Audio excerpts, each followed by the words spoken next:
Hmm. Okay, so and 10:50. So we are still not reasonably on time. Okay.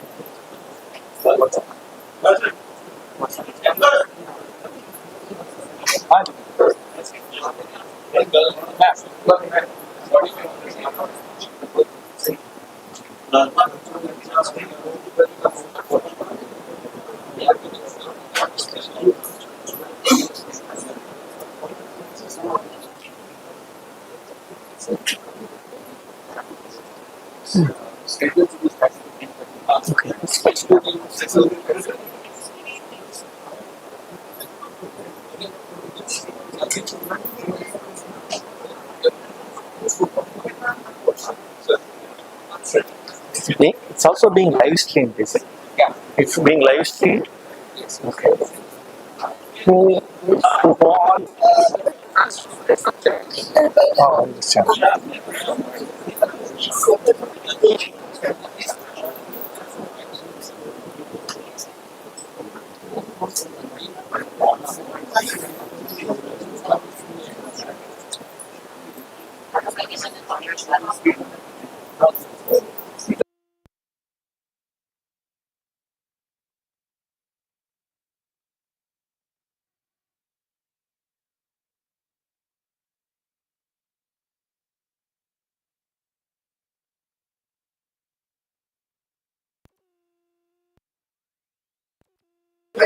So at home you speak Hindi or Gujarati? No, I speak Gujarati. Yeah, but I'm married to MP gentleman, so No, ultimately it's yeah. Hindi.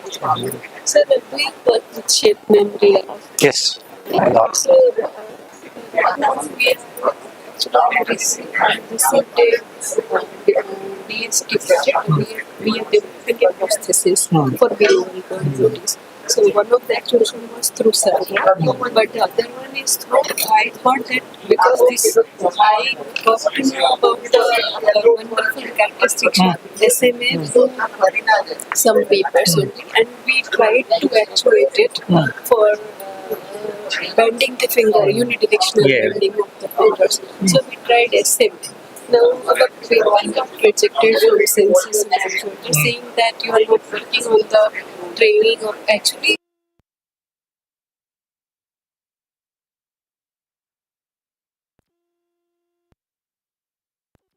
That you can operate it around 50 degrees. So that is what we mentioned.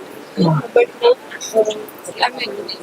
I just unexpected ways कि इसमें कैसे जाएंगे sir, because our motive is basically to operate it through electromyography.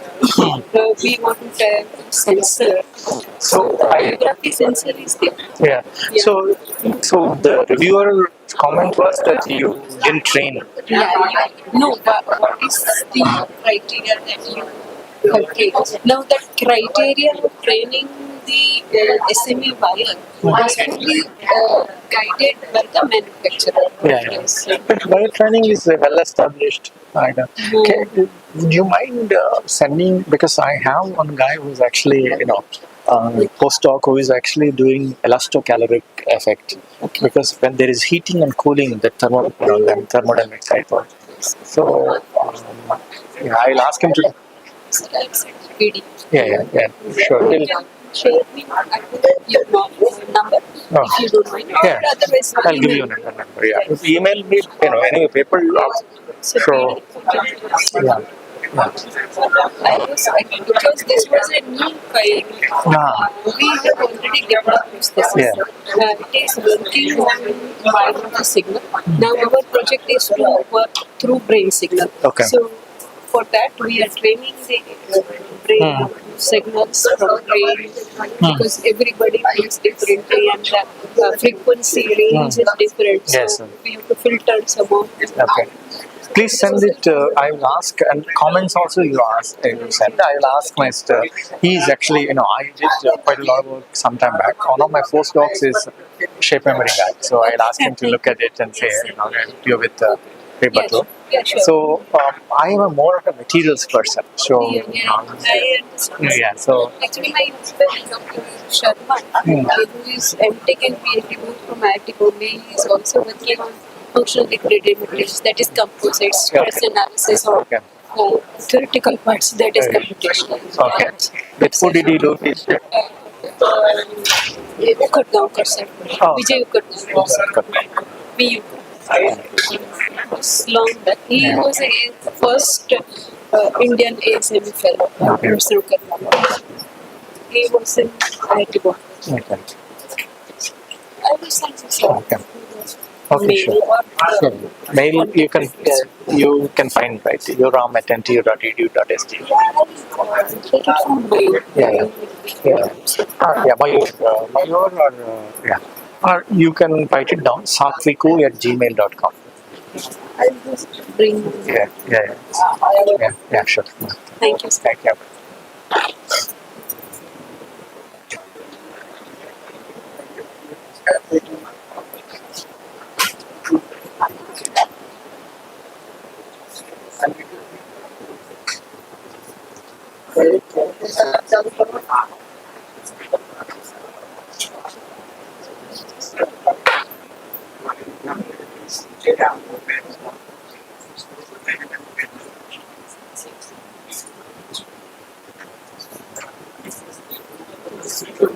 Okay.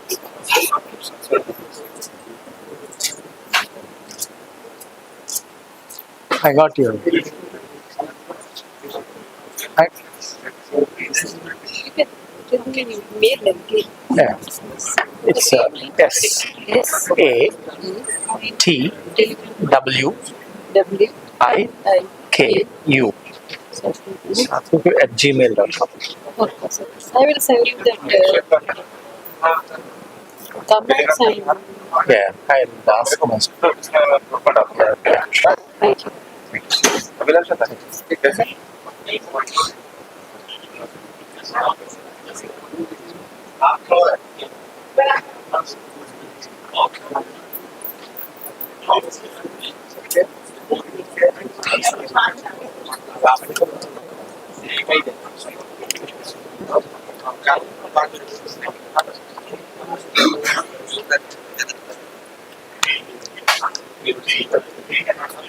This is the website. Whenever madam she wants, she can order.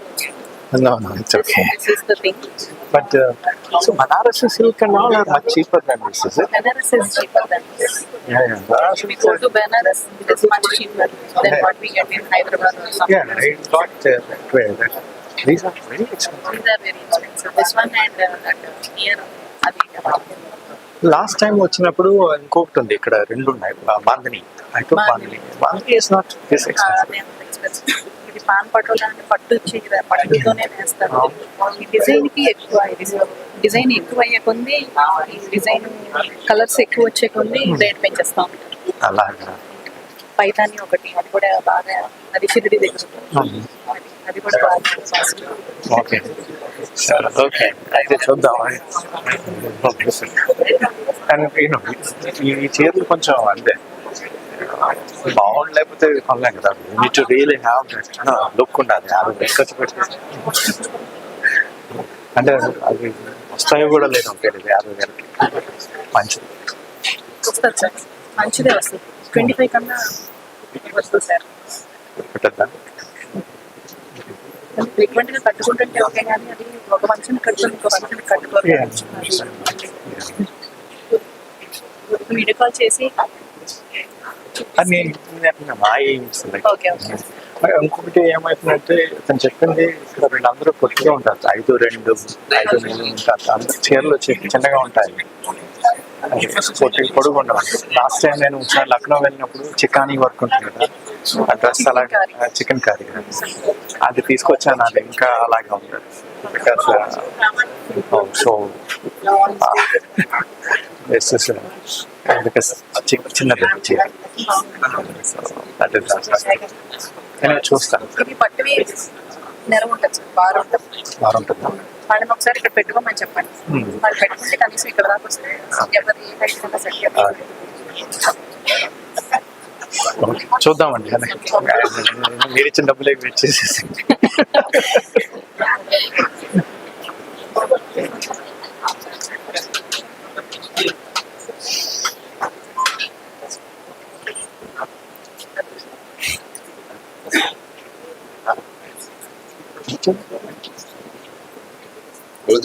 Start करो तो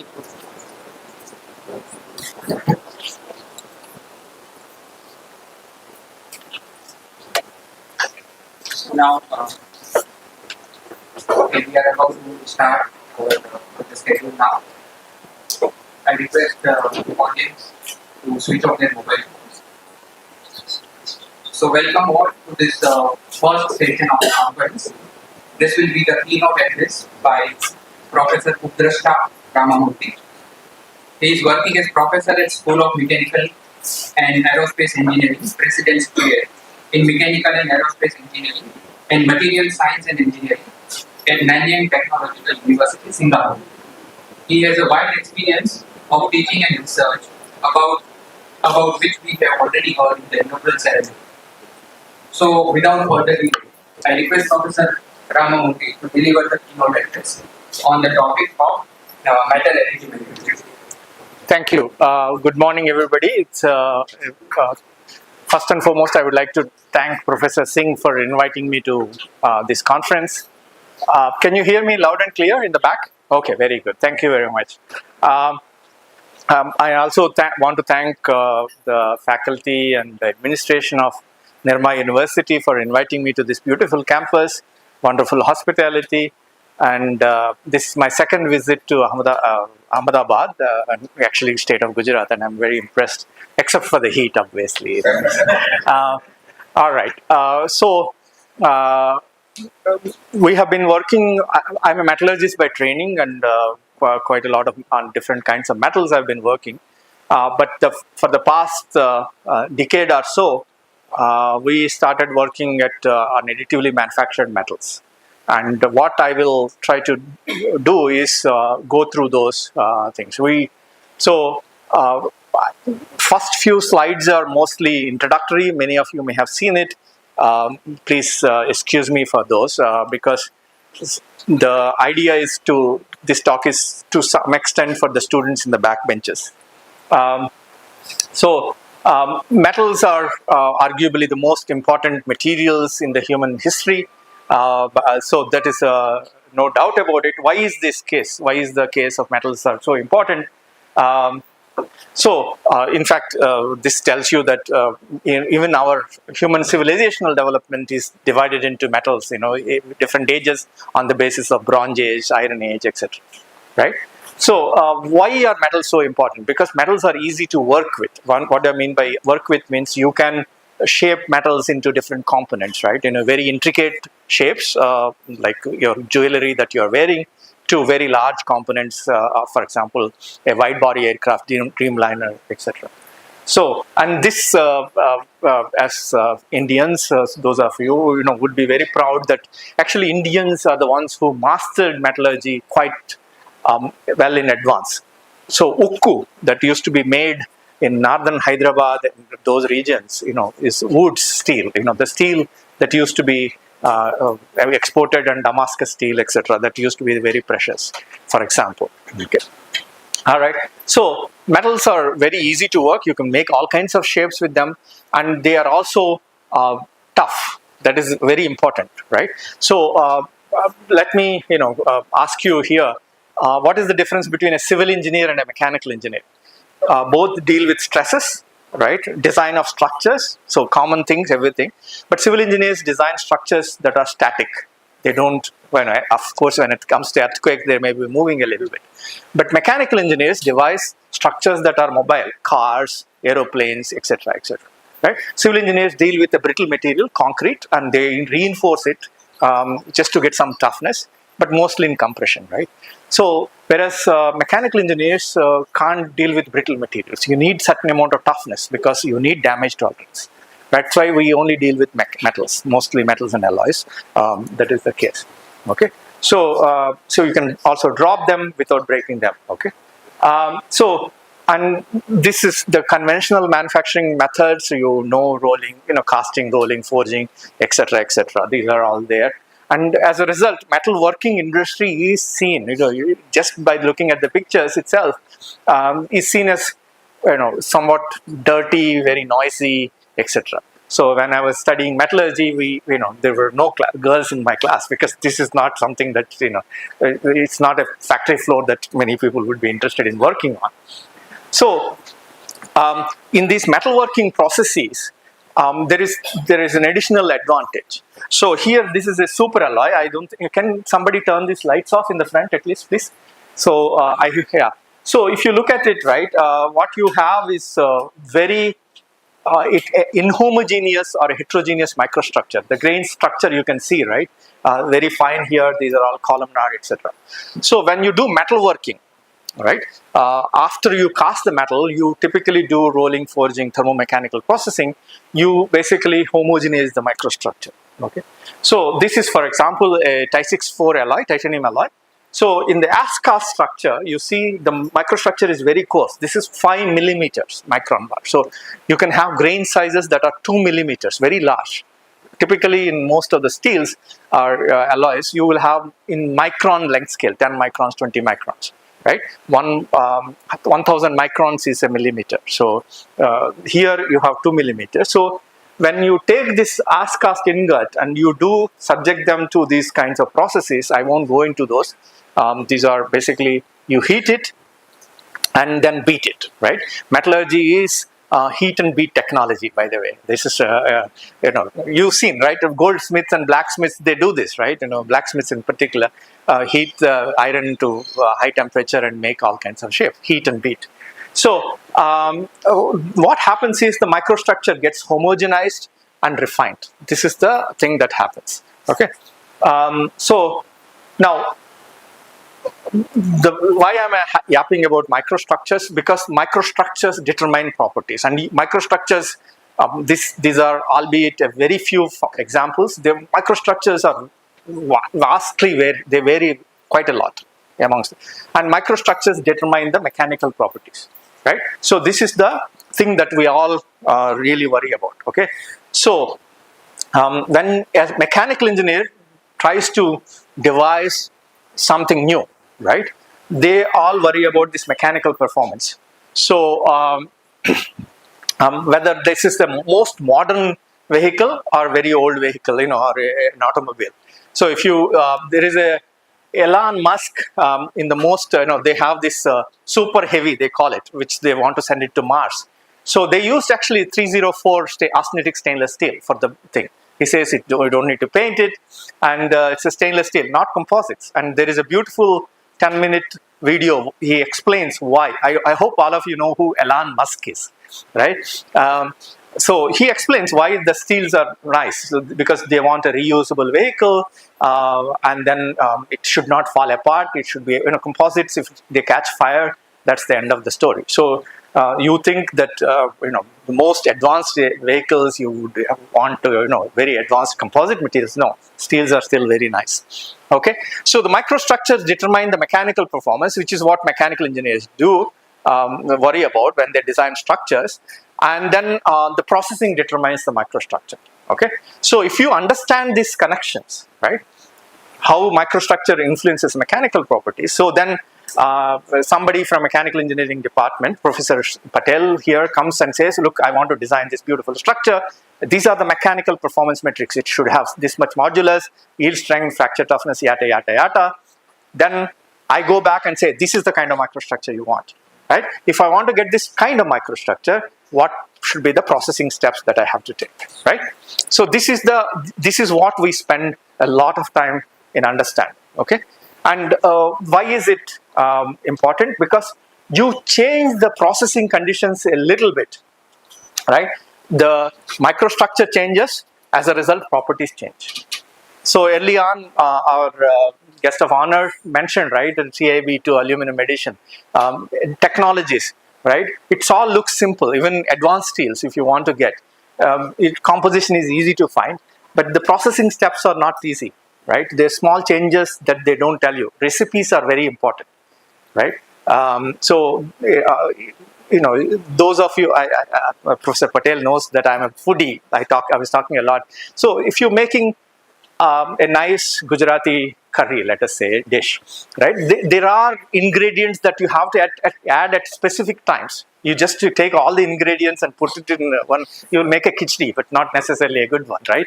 So the thing is, there is, even here, metal making, there is a recipe. You need to add at certain times. You need to do the right temperature, right processes, right? So you miss those, you end up with bad properties, bad microstructures as a result. And so these are all very, very important. And that's why developing new metals, new alloys, which are very important for technological applications, is a very, very time-consuming, costly process. Okay? So now, what are the tools that I have in my hand to control the microstructure, right? Naturally that is the thing. So one is composition, right? I add carbon, I add nickel to stabilize austenitic phase in steels, etc., etc. Chromium to increase corrosion resistance, so on and so forth, right? So composition is one, the chemistry of the alloy, right? But that's not the end of it, right? So the processing conditions, how fast you cool. Sometimes we say furnace cool, sometimes we say something else, right? And the thermomechanical parameters. These are all very, very, this is a broad description of what the tools you have. But these are all available to you to tune the microstructure of the material, which will in turn tune the mechanical properties. Okay. Now, this is all background. Keep that in mind, because I'm going to switch over to the additive manufacturing, right? So, additive manufacturing is opposite of the subtractive manufacturing that we always use for making components, right? So you make a big casting, you basically roll it, forge it, etc., and then machine it, subtract the material to make the final part, right? So this cartoon will tell you, whereas additive manufacturing, you just take things and put layer by layer to build the 3D structures. So additive manufacturing is a lot closer to nature's way of building materials, components, right? So there are two things that you can already guess the advantages. One is, in additive manufacturing, the material loss during manufacturing process is very minimal. Right? Here in subtractive, you lose all this additional material. And the other thing is, if you want to make a hollow sphere, conventional manufacturing will not allow you to make it in any way, except for you take two hemispheres that are hollow and weld them together, right? Whereas you can do that in additive manufacturing. Right, and so you can build far more complex geometries in additive manufacturing compared to conventional manufacturing. So the design freedom that you have is substantially higher, right? And as I said, nature actually builds in 3D way. This is an example here. Okay. And so as a result of the lot of advantages, especially the design freedom that you have, topology optimization for stiffness, strength, toughness, etc. By minimizing the material that is used, you can actually get quite a lot of advantages, and there are a lot of industries that are interested in it. I am only interested in metal 3D printing. Okay. Now, so what we do is basically build bottom up, right? You are essentially at any given instance, you're dealing with one voxel of a material, if it is a powder based 3D printing, or etc., and you build bottom up, right? That is one important difference between subtractive and additive manufacturing. Okay, and you have to have raw material either in the form of powder or wire. We only deal with powders in my talk. We haven't yet started working on wire arc additive manufacturing. And because metals have high melting points compared to polymers, you also need a heat source to fuse the powders or wires. Okay, so these are the three ingredients. And there is a lot of industry advantage. So people are already building, so you can actually topologically optimized part like this compared to conventional parts, so you can actually reduce the weight, have a higher stiffness, and like khichdi, this is one pot synthesis, right? One step process, right? It's not necessarily many steps involved. Just that is one major advantage of 3D printing. Okay, and actually 3D printing of metals in particular came from the rapid prototyping technology. So if you, one of you have a new design idea, right? So you want to, it's standard. You make a you design, you make a prototype, test it, improvise, etc. before serial production of that part, right? So prototyping time gets reduced substantially because of the 3D printing, and as a result, you can actually have very quick insertion of new design concepts into service. Okay, so in the powder metal based AM techniques, there is powder bed fusion and directed energy deposition. These are two techniques, and depending on the energy source. In laser, typically is used in DED, so some people call it LDED. Okay, in the case of powder bed fusion, you can either use electron beam or laser beam. So LPBF is a very common laser powder bed fusion is a very common thing that one worries about. So what is the process? You basically spread make a bed of powder, okay, a thin layer of powder, predetermined thickness, and then you take laser or E-beam and fuse it wherever you want, okay. This I think all of you know very well. So what do you need? The inputs are a 3D CAD model, sliced, etc., etc., and then metal powder, and then you have a laser where you can print it. And so I don't think these things are working.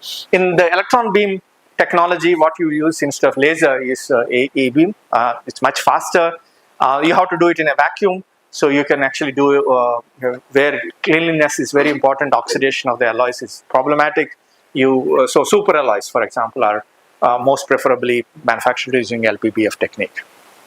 Okay, so there are each of these techniques have advantages and disadvantages. I am going to skip over this. I think you have video available. You can look at it later. For example, you can get residual free parts because in EPBF typically we heat the base plate. Okay, that is the thing. So you can actually make large parts, but this is much more expensive compared to LPBF technique. Okay, in the laser powder bed fusion, so as I said, so for example, this thing is working. So you actually, a laser scans, and then you deposit a layer, again scans, and you build bottom up one layer after the other, a 3D part. Okay. There are again advantages of all the technique. LPBF, laser powder bed fusion, gives you the highest resolution in terms of specimen feature, or whatever.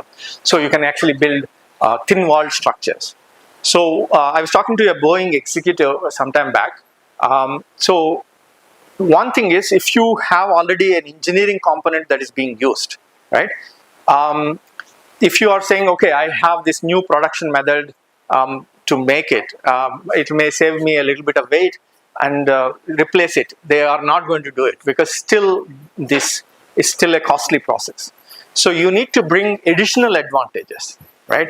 So you can say, look, I will have a heat exchanger, right? I will build a heat exchanger with this, which will be more efficient, right? For a heat exchanger, if I want to reduce weight, I have to have thinner walls, right? So these are the additional functionalities that you can actually bring in, because you can have very precise, very thin layers of material. So you can have cooling channels very precisely designed and built, things like that.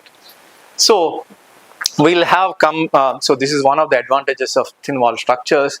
Of course, it's a very costly, you need a laser beam. That's the disadvantage. In the directed energy deposition, this is a lot more common, simpler thing. What you do is basically, you have a CNC machine, instead of the machine tool, you basically put a laser beam. And what happens is coaxially, you can see it here, the laser comes and the powder also comes, and you get, in the flight, the powder melts and gets deposited. Okay. So you have 5 degrees of freedom that is possible with CNC machines. So as a result, you can have much more complicated structures built with this. You can rotate it in the 5 degrees of freedom. So this one allows you to build very large parts.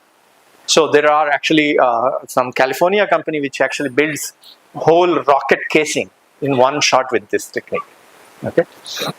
But it's much more coarser, etc., etc. So there are a lot of differences with this technique. So this tells you the 3 different techniques, the advantages. For example, from a residual stress point of view, because you're depositing layer after layer, there is a heat buildup. So there is a residual stress component, significant residual stresses that build up in these things. So from that perspective, electron beam melting technique is much better. If you are looking at low cost, easy to set up, easy to use, high build rates, DED is much better technique, etc. And if you want very complex shapes to be built, the LPBF is better. Okay. So these are kinds of advantages and disadvantages one has in these methods. Okay. Now there is another technique completely different from this. It's called binder jetting. You don't need lasers or E-beams. Okay. Here, what happens is there are companies, Desktop Metal, Hewlett Packard, HP, which is a leader in 2D printing. Right. All your printers are mostly made of them. Right. They have these technologies. What you do is you make a powder bed, just as a LPBF technique. Instead of a laser, you take some essentially binder, a glue, and you deposit there. So some of you may have, not the young people, the older ones would know inkjet printers, right? Color printing inkjet. So same sort of ink you binder now, print, okay? So you get eventually you get a green part. You then burn the binder out and then sinter it, okay? This is a much cheaper proposition comparatively. And so as of today, in terms of volume, this is much higher compared to all the other techniques put together. Okay, so HP has we worked with HP on this thing. So I will show you some results later. Okay. Now, there are a lot of advantages of additive manufacturing. Basically, it allows you flexible manufacturing. You can print a steel part today and aluminum part tomorrow. You can minimize low inventory cost because you don't need to keep stock of all the parts. This is particularly important for aerospace companies. Of course, you can get near net shape final parts in one step. So there is very little material loss.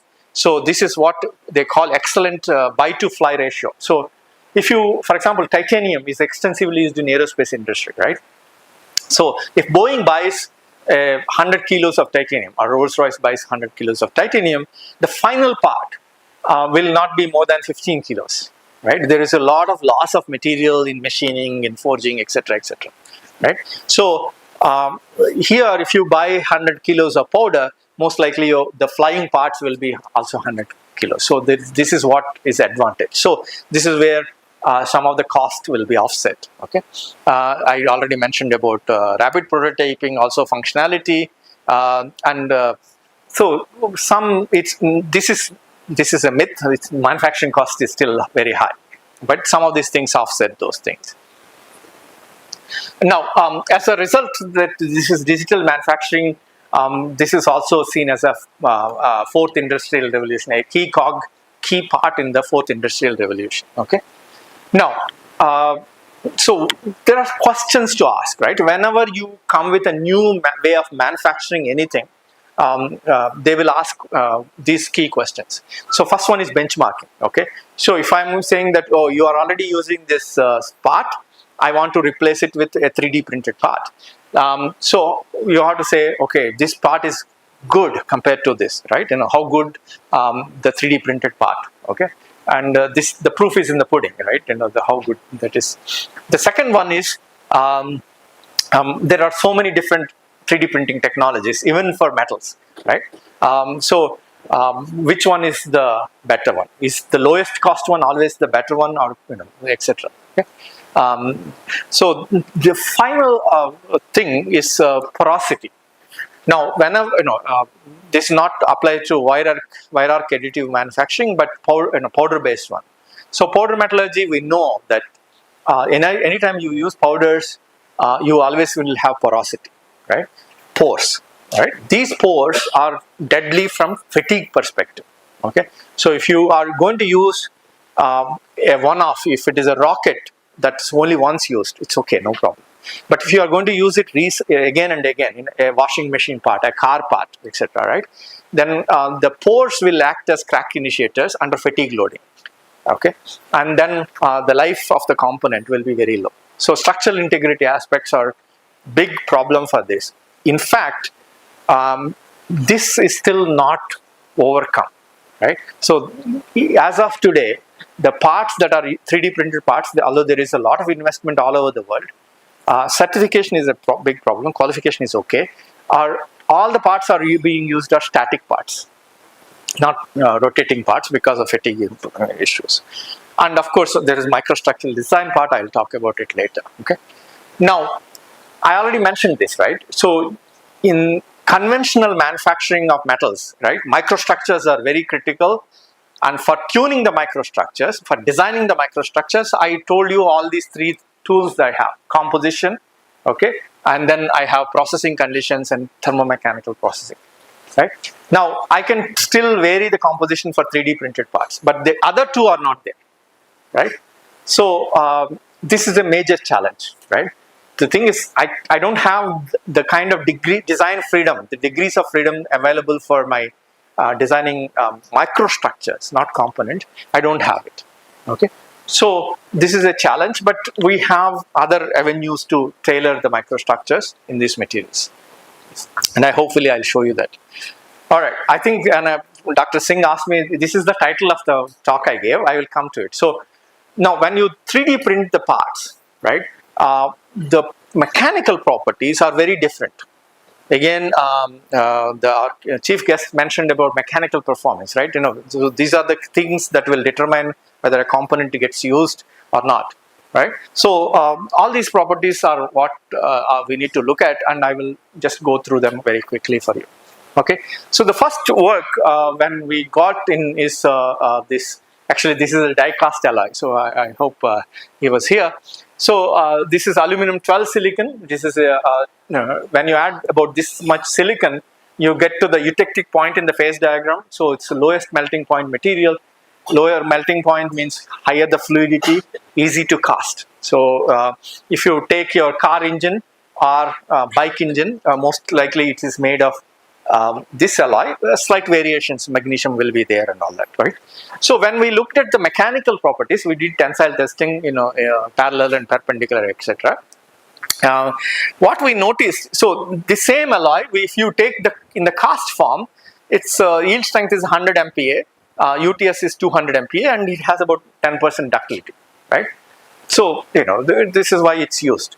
So, we take the same alloy, make a powder of it, and then use basically laser powder bed fusion, right? This 3D print the alloy. Okay. So, you see that the yield strength has gone up a lot compared to this, more than 100% increase, right? UTS also has gone up a bit, but ductility has come down. Okay. So this material looks now very brittle. So if you take it to a mechanical engineer and say, okay, use this material, they will laugh at you and say, go off, because it's brittle. If you look at it hard, it may fracture, right? So you gain on strength, very substantial reduction in ductility. Okay, we have another variant of this, the slightly less silicon and magnesium. Same story. Here we have some ductility, but compared to the same alloy cast, the properties are strength goes up, ductility comes down. Okay, but is it only true for aluminum? No, it's also this is austenitic stainless steel 316L, very widely used. So, for example, look at this here. So the green is conventionally manufactured. You see somewhere around 250 is the yield strength. It work hardens a lot and fails at 600. So if this is selectively laser melted or LPBF. You see the yield strength is much higher, even and there is some anisotropy. Okay, so the bottom line is strength goes up, ductility comes down when you take when you do 3D print the alloy compared to conventionally manufactured alloy. Okay, so this is the general observation. Upon laser powder bed fusion, this is the 3D printing technique, but it's also true for other techniques. Strength goes up, ductility decreases. Okay, what is the reason? Right. So what is the microstructural reason? Okay. Now, when you do this thing, metals when they solidify, there is a dendritic solidification that occurs. But here, typically, there are rapid solidification conditions that prevail, and this is now deep metallurgy. But what happens is you get these kinds of features. There is a solidification cell structures that come about. Okay. So this is a schematic illustration, and the misorientation between these cells is very, very small, less than 3 degrees here. Okay, so if you look from the top, you see these cell structures, and from the side you see these are all cells that grow along the thermal gradient. Okay, now this is not just for one alloy. So all the face-centered cubic alloys, steels and aluminum alloys, nickel-based superalloys, etc. All these are face-centered cubic crystal structures. So you see the you see these cell structures. They all have it. Okay, so now depending on the technique you use, the cell scale varies. So here you have 316L stainless steel, austenitic stainless steel. This is also austenitic, same austenitic stainless steel. So the scale here is 2 microns, is 10 microns here. So the average cell size here is 0.63 microns, whereas this one is 5.9 microns. So it's basically 10 times more. Okay. Now, and there is other additional things. These color maps tell you chemical composition, right? So what you will notice is that chromium, molybdenum, nickel, these are all alloying elements. They segregate to the cell boundaries, okay, etc. This is a superalloy, Inconel 718, which is high temperature superalloy. This is aluminum magnesium that we saw. So all of them have these features, okay. Now, then you do TEM, transmission electron microscopy. You find additional features. So what happens is, it's basically these cell walls. This is a cell. You see they are all decorated with lots of dislocations. Okay. In this case, we don't have that kind of cell walls, etc. Okay. So there are dislocations that decorate. So conventionally manufactured alloy, let's say you have certain amount of dislocation density, right? Hopefully all of you learned about defects in materials. Okay. In these 3D printed metals, typically there will be 2 orders of magnitude higher dislocations. Okay, much higher dislocation density. Why does this happen? Right? Okay, so these are schematics of, and there are subtle variations in these cell structures. So in this case, you have only elemental segregation, whereas in the aluminum silicon case, there are actually nanoprecipitates that form along the grain boundaries, along the cell boundaries, etc. So, okay, here you can see that there are precipitates that form. Okay, so why does this happen? So you change the process, it's the same alloy, conventionally manufactured, you get one kind of microstructure, one kind of dislocation density, etc. You change the here, right? So what are you doing, right? So you are bringing a laser, and at any instance, what you are doing is you are melting one voxel, not a pixel, volumetric cell, right? You are melting it, right? It solidifies. You are melting next, line by line, line by line. So when you do that, so let's say you scan the next line, this already solidified line material gets heated up and cools down, right? And then you come deposit another layer, right? This layer that is already cooled, solidified, gets heated up, cooled down, right? But it can't expand and contrast on its own freely, like I am moving here, right? So it's constrained by the substrate. It is now stuck to the substrate, right? So it undergoes thermomechanical cycling, some serious thermomechanical cycling. So if you do take the metal, subject it to plastic straining, fatigue, what we call, you get dislocations accumulation. Okay, and that is what happens. Those dislocations accumulate around the cell walls. Okay, so this is essentially this simulation tells you that. So there are large amounts of cyclic stress fluctuations, plasticity, and as a result, lots of dislocation activity. So you get large amount of dislocations into the material. Higher the dislocation density, higher will be the strength of the material. Okay, those of you who studied strengthening mechanisms, work hardening. So if you take a piece of metal and you deform it, the strength goes up. Okay, and that is what happens here. Because I'm not working on it purposefully, but the way I'm manufacturing this, there are these changes that happen, and as a result, the materials properties change quite dramatically. Okay. Now, there are lots of debates about this. Some people say this is due to Hall pitch kind of thing, where you have essentially a grain boundary strengthening. So the microstructure length scale changes. Now the cell size That is the reason. And some other people argue that it is because of the dislocation cells or higher dislocation density, then that's what causes the strength. To resolve this, now I'm getting into my own research quite a lot deep. What we do is we actually could make these micro pillars, okay, not conventional standard tensile tests. So we make these pillars. This is a 2 micron scale bar. So you can see this is a maybe 3 microns in diameter. We go with a focused ion beam, machine it, and we make sure they are all oriented in the same way. And we then can test this as a function of the pillar diameter. Okay. So, and then we can look at these properties a lot. So, for example, we can make pillars in such a way that there is a cell boundary in this red pillar, whereas this blue pillar is doesn't have any cell boundary. So we can actually specifically check out our hypotheses, right? And so we basically see that whether you have a cell boundary or cell boundary free pillar, the responses are similar. That means these cell boundaries are not obstructing my dislocation motion.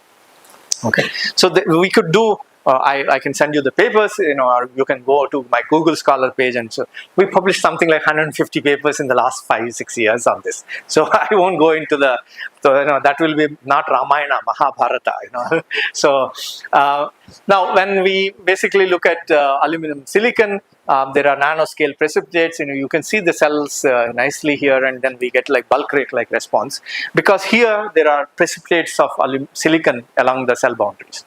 Okay. And we go into the gory detail of this. Why is it happening? We compare it with, let's say, nickel that is outside deformed, etc. Okay, I won't go into those details. And so the reason why when you get to smaller sizes, the strength increases because so the dislocations in the material when you deform, what happens is there's something called Frank-Reed source that operates. So this punches out dislocations continuously. Right, so dislocations multiply, like Indians multiplied after independence. So actually, sorry, I'm an Indian too. Don't take offense. As proud, if not more proud than you.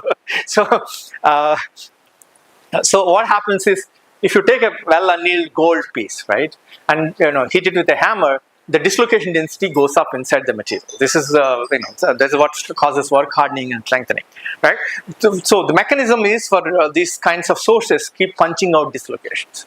Okay, so now when you have very small diameter specimens, essentially micropillars, so in the free surfaces you don't have. This is what is called a single arm source, and they operate and they cause this strengthening. Okay. That is what happens. But when you go to much larger diameter pillars, the ones inside the full Frank-Reed sources are operational, and they continue. So you get bulk-like response here, whereas much higher strengthening when you have much smaller diameter pillar. So these are the kinds of mechanisms we can explain. Okay, and then we show through TEM what happens, the dislocations cutting through the cell walls and all that. So we do examine this on different things. So here is on DED, directed energy deposited 316L. So there is some silica in this material and it oxidizes. So you see silica particles, those are the particles. But what you need to focus on these traces. These are what we call slip traces. So when dislocations come out of the free surface, you can see them. This is planar slip that is active, and so you see that this. So I hope you can, in the background, you can see the cell walls, right? So all these cells, and these dislocations are cutting through. So what we showed is that. Let me go back a step. So if you study grain boundary strengthening, Hall pitch relationship. This is everybody, mechanical engineers also learn about it. What happens is the grain boundaries, high angle grain boundaries, act as red traffic lights for dislocations. So when dislocations come to a grain boundary, they get arrested. They can't move anymore. That is the reason smaller grain size gives you higher strength. So initially the thinking was that the cell boundaries also act like that, but no. This picture tells you that the dislocations are cutting through the cell boundaries. They may offer resistance, but they don't arrest them. Okay, that is the key difference. So we are able to show these things. Okay, how much time I have? No. Okay, all right. This part I'll skip. This is going into the further details to show. Now, let me just focus on Ti-64. This is a very important aerospace grade alloy. Right. So what happens is, for example, when you fabricate this alloy with particular condition, you get on the top square grains, and on the side these are actually columnar grains. So there's epitaxial growth that occurs. And that's as a result you get columnar grains. But remember, the conditions that prevail are rapid solidification conditions, so you get martensitic structures. So these give very high strength to the material. So for example, if you look at conventional methods, so compared to that, we get high strength. Okay. So again, the same story. When you take a 3D printed part, whether it's Ti-64, aluminum alloy, steels, everything, the strength will be higher, typically ductility will be lower. Okay, and then we can also heat treat it, change the mechanical properties, etc. So this is the summary about it, right? So what happens is the yield and tensile strengths go up, ductility comes down. The ductility, the strength enhancement is because of the dislocation density being higher, and that's also the reason that why you have lower ductility. Now, it's not enough that you have high strength, right? If you can have a very strong batting lineup, right? But if you have Ajit Agarkar this whole time, that's the weakest link. And then, or look at Afghanistan today. I don't know whether you followed. They were, they played brilliantly. Today they collapsed, right? To 56 all out, and they lost in. How many of you followed this match? So, okay, yeah, I do all these things. Okay, so what do you say about Afghanistan cricket? It's brittle, right? We used to have this. Indian cricket used to be like this. You wake up, on a fine day, a little late, 1 hour later, it's 60 for 6, and you are disappointed whole day. Very, very pathetic thing. Indian cricket is only for strong-hearted people. It's changed a lot. The 2020 and all these things changed. But now. So brittle, we are very strong batting lineup. We used to have openers Sehwag and Gambhir and VVS and Rahul and Sachin God himself. I shouldn't forget, right? Ganguly. But then what happens? So strong batting lineup doesn't mean they will last. They are brittle, right? So you take ceramics; they are very strong but brittle. You drop them, they break. So the other important is not enough to be strong. See. Sometimes we see some people, right, look like me. I look very strong, right? Our dear friend Singh here also looks very strong. But maybe poke at the right place, we may start crying like a 2-year-old baby. So the important thing is you need also toughness, right? Some people look very thin and whatnot. You beat them or not, they'll not beat them. Don't take my word for that. But they take a lot of, they're very tough, right? So the thing is, for engineering materials also, it's very important. It's not just strong is not enough. You have to have toughness. And toughness is resistance to cracking, right? Resistance to cracking. There is a flaw because, any material like humans also will contain flaws, right? It is, no matter what your quality control methods are. So how much is the damage tolerance that material can sustain? That is what fracture toughness, fatigue, crack growth, resistance, etc. tell you, right? So we should evaluate fracture behavior of these 3D printed metals because I already showed you they are strong, right? Okay, so this is whenever you look at it, at least prima facie, these are the 3 properties that you should look at: stiffness, this given by Young's modulus; resistance to elastic deformation; strength, tensile strength we already talked about; and toughness. When you look at somebody, right, very easy, quickly you describe, right? You look at me and say is tall, dark, and bald, not handsome, of course, right? Same way, you say, okay, these are the attributes. There are more detailed attributes that you can think of, fatigue strength, creep resistance, etc. They come later, but these are the primary attributes. And it so happens that any class of material you take, whether you believe in God or not, he or she or whatever, made it such a way that 2 of the properties will be excellent. The third one will be bad. So you take ceramics, they are strong, they are stiff, brittle, right? Metals, pure metals, Their stiffness is very good, the toughness is very good, but strength is poor. That's why pure gold, you don't use it. You alloy it with copper, right? You don't use 24 karat gold, 22 karat, because copper will strengthen the material, increase the hardness, so that your jewelry and all don't wear off very fast. This precious metal, right? That's why you use 22 karat gold. So the thing is, we play with strength and toughness combinations there. So you need to worry about fracture toughness, especially as mechanical engineer, right? So we also work. So there is a conflict, though. This is in old days. There was this nice, beautiful rendition about Saraswati Ma this morning. Okay, so Lakshmi and Saraswati, they don't, old times, they don't live in the same house, they say, because one is Bahu and one is, Brahma is supposed to be the son of Vishnu, and as a result, Lakshmi's Bahu is Saraswati kind of thing. They don't, well, it's okay. It's just Indian mythological stuff. So toughness and strength go in the opposite directions, right? When you try to enhance the strength, toughness comes down, right? So this is what we think. And so if you go back and remember our 3D printing, what I told you is, when you 3D print an alloy, strength goes up. So what do you anticipate? That toughness comes down, right? This is Rob Ritchie actually wrote that, and and both are important properties, so you have to optimize. And by the way, this is my academic grandfather, Rob. And I will be tweeting and texting him later about the England-India match later this evening. He has been texting me already. The Indian match, So what happened? So the strength goes up. Remember this slide? So when you take the as-cast alloy, 104, right? The strength has gone up, ductility has come down. So that's already an indicator that fracture toughness may be a problem, right? And the as-cast alloy's fracture toughness is 11 MPa root meters, right?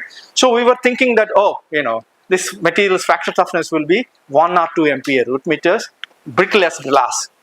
Glass we don't use we use it for windows and all that, which is not a structural material. You don't make a mechanical device with the glass, right? So that is what we were anticipating. Okay, this is where experimental things are fun. So when we tested proper fracture toughness measurements, so I told you, right, as-cast alloys fracture toughness is 11 MPa root meters, right? We were expecting it to go to 1 or 2 MPa root meters, but to our surprise, the fracture toughness has gone up.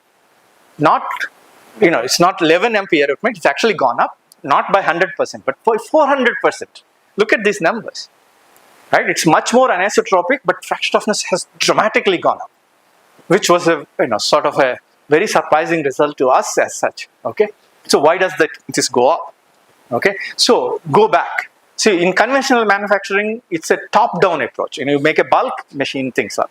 Here, like nature, I told you, right? We build bottom up, right? We build things line by line, layer by layer, right? So and what happens is the way you build the materials gets embedded in the thing. Right?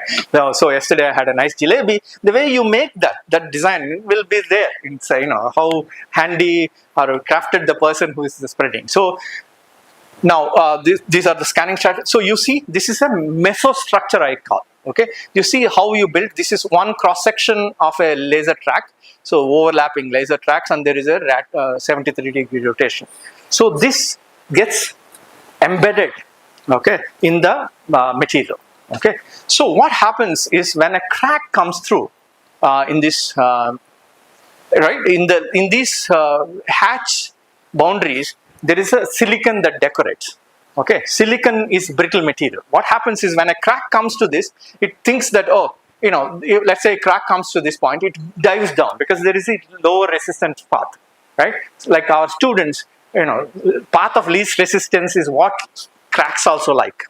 Okay, so when they dive down, right, not knowing how difficult it is to come back up, that is when you have to spend energy. Just let me give you an analogy, right? Let's say you run. I think Professor Naveen ran this morning on campus on a relatively flat land of your campus. You spend, you ran 10 kilometers, you spend say 1,000 calories. The same landscape, but now like this, same 10 kilometers, you started and ended at the same point. If it is very undulated, you would have to spend substantially more energy, right? Maybe 10,000 calories. right? So the cracks also, when you have a much more tortuous path, you have to spend a lot more energy. Nature knows this, and that's why a lot of structures like our bones, etc., there are a lot of crack deflectors built in, right? So the thing is, when we 3D print the structure, there is this mesoscopic structure which deflects the crack, and okay, and you can see it in the fractograph. So there is quite a lot of crack deflection, and that essentially, when it deflects, you have to spend more energy to keep the crack propagating in mode 1 direction, and that's why fracture toughness goes up. So this, remember I talked about the design degrees of freedom that I have with microstructures. So when God closes a door, he opens another window, they say, right? So there were many, not thermomechanical processing is not an option, etc. But mesostructure design, I can play around with this. I can actually enhance the toughness of the material, right? So this is what happens, when you have a aluminum silicon, you get high fracture toughness and high strength, beating the conventional wisdom. Okay, and we showed this in many other cases. You can see the crack deflections in aluminum, silicon, magnesium, and then so you can actually play around with this as an opportunity to change the length scales in the material, etc. Okay, so for example, here you see that in the DED, if you use fine border, you don't get, but if you use coarse border, you can get very distinct mesostructure, and if you use in between, you get. So we have a lot of options about this. You can change the mesostructure as you wish in these materials. Time, is it? Okay. There is also fatigue aspect, but I will skip this. So let me go to the end of the slide if you can. Okay. So the porosity is a very big factor, and you have to deal with it. And we also investigate. Yeah, sorry, this is a lot of. Go to the last slide. Yeah, this one, conclusions. All right, so hopefully that I convince you the microstructures of the 3D printed alloys are very distinct, very different from what conventionally manufactured alloys. Same alloy, if it is conventionally manufactured, you get on microstructure, 3D print a different microstructure. As a result, they change the mechanical behavior, and you need to understand those before you can really comfortably use them in applications where structural integrity is very critical. Okay, but the thing is, it also gives you new exciting ways to tailor microstructures and manufacture components. So a lot of times people now talk about bespoke microstructures for given applications. So I already also mentioned to you about the things with processing microstructure, mechanical performance connections that we worry about. And when it comes to 3D printing, you have also these mesostructures that come about because the way you build metastable structures. I didn't talk about that, and porosity that also affects the fatigue performance, etc. So there are a lot of additional complexities that come, which is good because that keeps us in business. We know how, so that we can do new research and etc. With that, thank you very much for your time and attention.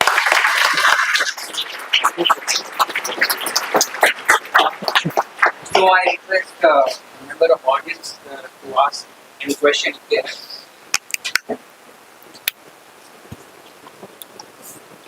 Yes. That's the question. Thank you for your inaugural talk. Yeah. Did heat treatment enhance your ductility? Yes. Yeah. So in Ti-64, we actually did the heat treatment. So we enhanced ductility and fracture toughness as well. I skipped that part. So, the USP, unique selling point of 3D printing is that you make the final part, near net shape part, in one processing step, right? You make it. So, some people want to eliminate porosity. Hipping is one thing, but I am not a big fan of hipping.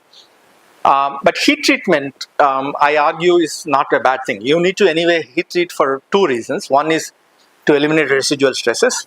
The other one is if you have metastable structures like martensitic alpha prime in Ti-64, you need to, many people may not be comfortable with. But in that case, we heat treat it to make it alpha beta. So you just put it in a furnace, right? So it's not really an additional step. Additional step always, okay, but not very complicated one. So heat treatment is okay. So we do increase the ductility, but primarily we are using it for enhancing fracture toughness.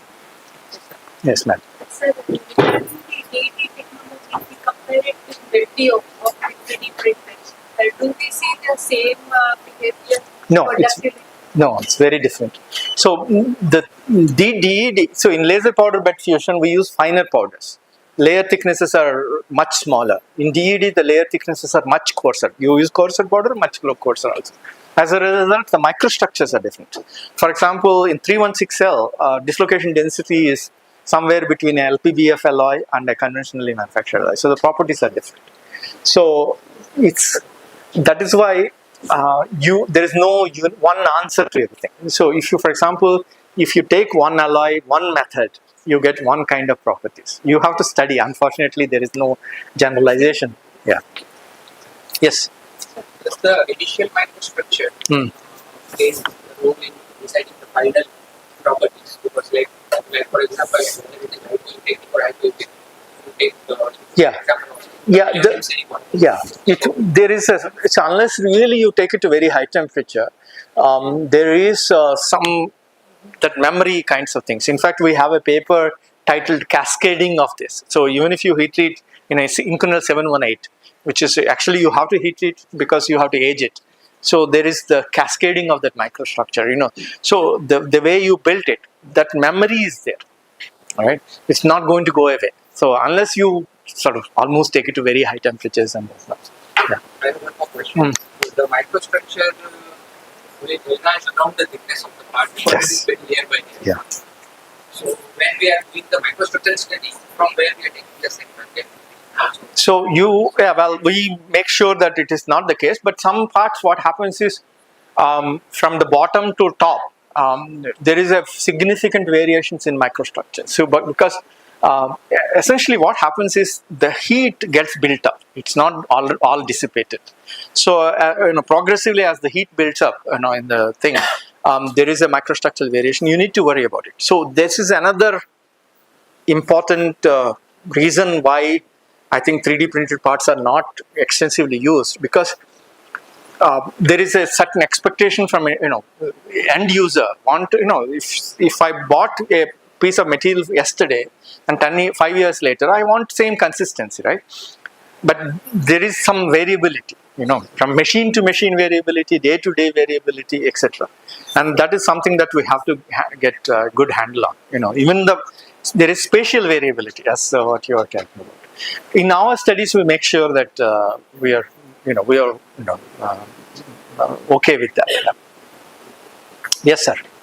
So how does the size of the metal product, size of the metal product affect the mechanical performance of the additively manufactured product?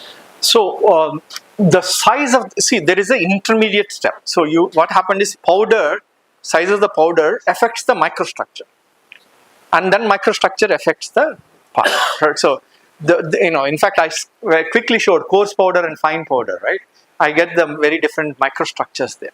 So, and this sometimes what happens is there is the columnar grain growth that occurs in most of these things.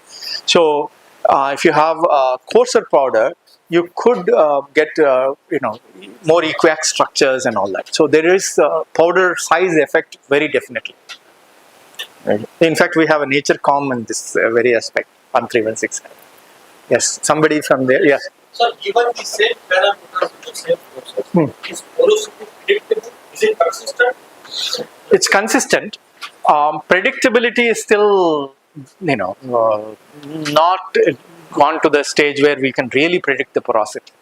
Porosity though is inevitable in these materials. So, where we can minimize the porosity but not completely eliminate it. Predictable, not there yet. If you can predict, then you can always find ways to eliminate it. Yeah. All right. With that, thank you. Thank you very much again.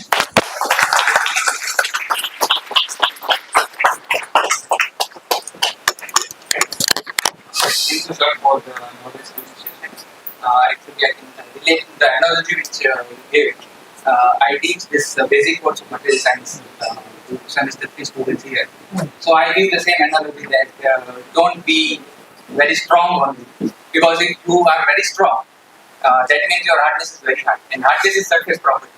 So at the core you will be not so strong, so because the toughness will be low. So you will lose it. So you should be tough and hard and strong at the same time. Yes. Not on. Unflexible. So I so thank you for this session. Now I request Dr. K. Patel sir to felicitate Dr. Professor Ramamurthy.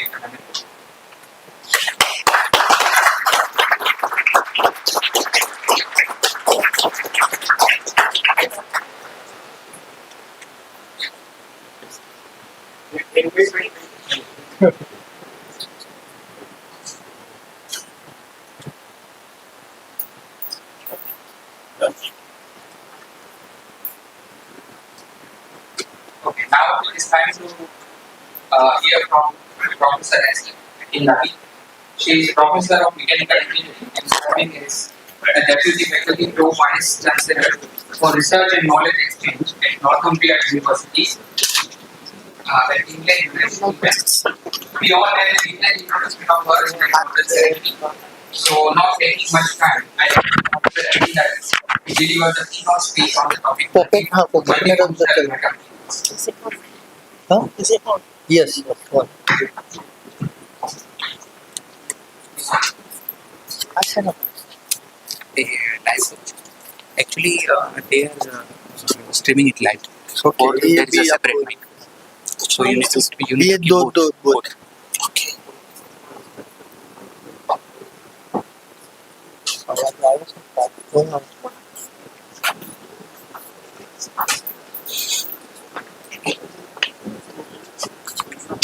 ये भी लगा this one too.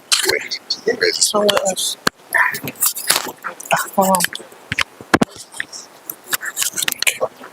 Hello? I hope you're speaking.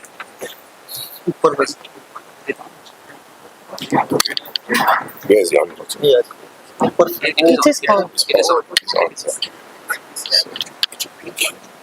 Is it picking up? I'm sorry. How would you put it here? No, It's okay. Is it okay now? Okay.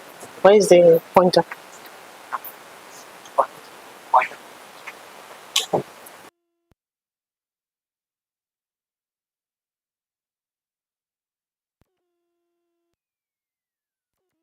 it's okay. All right. Good. Is it still morning? Yeah, still morning now. Good morning, everyone. I hope you're not tired and not bored with after the first talk. I found that highly insightful and really very, very fruitful. Where's Professor Muti? Did he step out of the room? Okay, right. So for me, that was an inaugural lecture. I remember giving an inaugural lecture in 2018 February, and you have to stand and talk for an hour talking about all the research work and everything. That was really very, very engaging. And I found his lecture as a foundation talk to what I'm actually going to talk about. And I was also very happy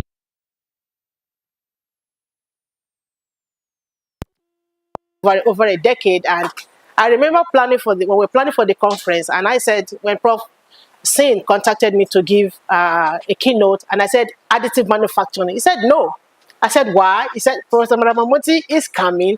He already picked additive manufacturing. You have to pick another field of your research work. I said, okay, that is a task that I have to now look into other areas of work and then get to talk about another field that I'm busy working on. So I have a talk. I'm giving a talk on multifunctional metamaterials, trends, advances, and applications. I started working in this field in the last 2 to 3 years of my career.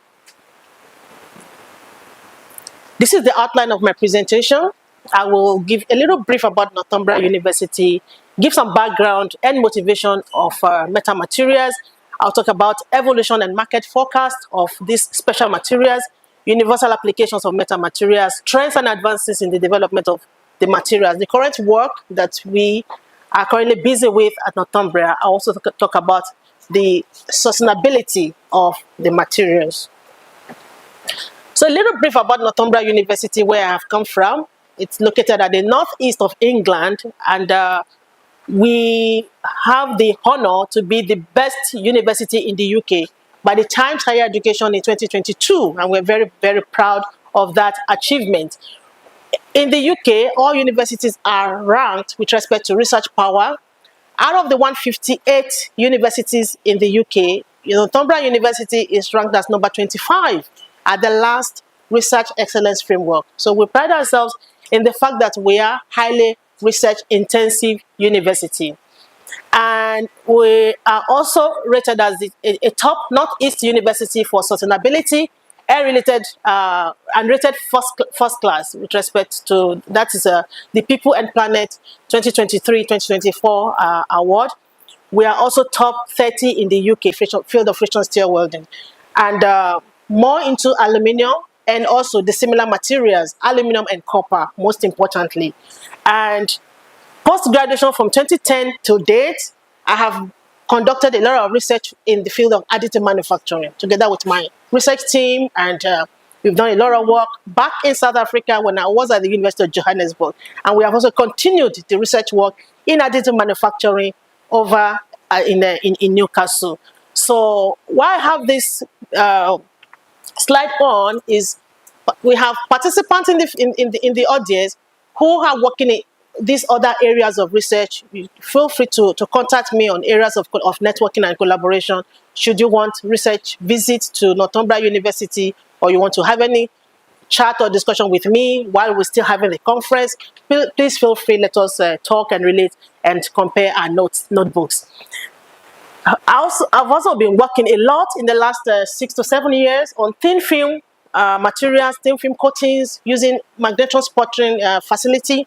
We also have a thin film RF magnetron sputtering facility at Northumbria University, and a couple of work also on developing future engineering materials in extreme environment, extreme conditions, working on composites materials, both matrix composite, functionally graded materials from additive manufacturing technology, and also a lot of work we're currently working on high entropy alloys as well. And then I also actually say the metal materials, that is the last born with respect to my research areas of work. So these are the broad aspects of research that my team and I have been busy with. And I would say I'm one of the privileged ones that I have hardworking and very good people that I've worked with and collaborated very widely as well. Many collaborators within India and across the globe as well. So starting with a brief of introduction and background to metal materials. So these are materials that synthetically crafted materials. They are engineered to have properties not found in naturally occurring materials. Prof. Ramamurthy spoke about 3 major properties when we're looking at mechanical material, mechanical property that we consider in every material: the stiffness, strength, and toughness. Now, for these materials, they are designed to actually be superior in the 3. He was talking about the fact that when we are developing material looking at mechanical properties, usually we have materials exhibiting superior properties in 2 and then a limitation in 1.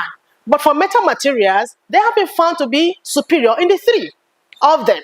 So this is not beating the norm of normal engineering materials to this new material that we are able to tailor, we're able to engineer and develop this material synthetically, wherein we are able to maneuver the design such that we have a sample that can test that can stand the test of time with respect to being significantly stiff, high strength, and tough. Those are metal materials. So I found them very, very interesting. Now, they are also found to look, there are some metal structure, metal materials like materials in nature. You remember the honeycomb? I know we have a lot of honey here in India. And the design, the scientists that thought about coming up with honeycomb structures, which is now being commonly used in research work in wind turbines, wind tunnels.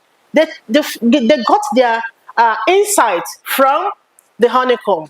So this structure today finds its application in so many areas of research for vibration, for damping, and many applications in the industry today. Have you thought about the pyramids?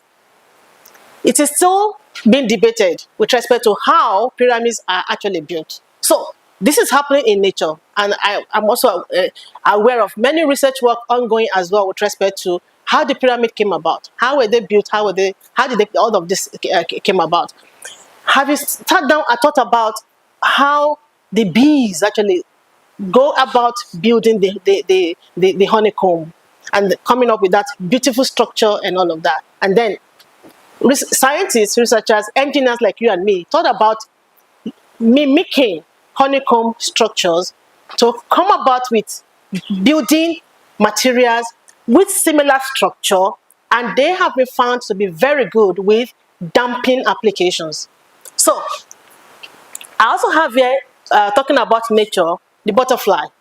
So the butterfly wings have been found to exhibit high stiffness at the leading edge of the butterfly. And this has been applied to the flight, the aerodynamics, flight, and also in wind tunnels and wind turbine applications. So what are we talking about? With respect to metamaterials, these properties arise from their carefully designed structure rather than just their compositions. We're not having metal A and B, putting them together to form composite. We're talking about designing the structure of what a special structure that will be able to stand the test of time. So metamaterials have their properties governed by their internal, micro, and nanoscale structures. Prof. Ramamoto was talking about mesostructures. Here we're talking about micro and nanostructures. So these are materials that are designed in such a way that the internal structure, how they are interconnected, how they are produced, the fabrication technology is far more important actually than the material that we are using to build the meta materials. So rather than the chemical composition of the material is still very important, but then in these particular materials we're looking at more importantly on their internal structures and how they are fabricated. And these materials, they have superior properties. I talked a little bit about that earlier on. They have superior properties, and they're usually obtained from, usually from experiments, and some also from optimization of the way of fabrication and the materials as well. And like I said earlier on, they are superior with respect to common mechanical properties on stiffness, strength, and toughness. They are fashioned from composite materials such as metals and plastics. They can be produced from all sorts of materials. So a little bit of how this actually evolved. I'm not going to bore you with this slide. So this is started from 1968, actually, the first study with respect to negative permissivity and also the permeability on wave propagation. So in 1968, we had researchers studying the effect of stiffness and the permeability, coming up with some special structures.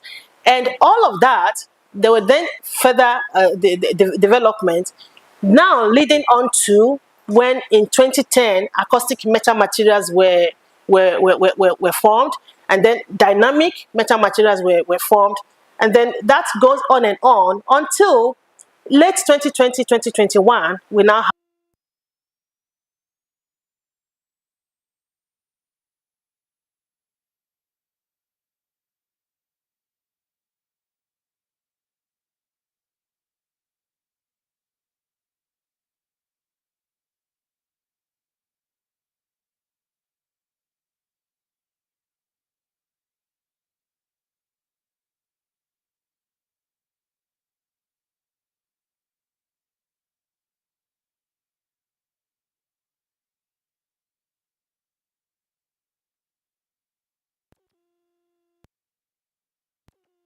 growth devices, and its applications have been forecasted or estimated that by 2030 it will grow and have a market share of 10.7 billion US dollars.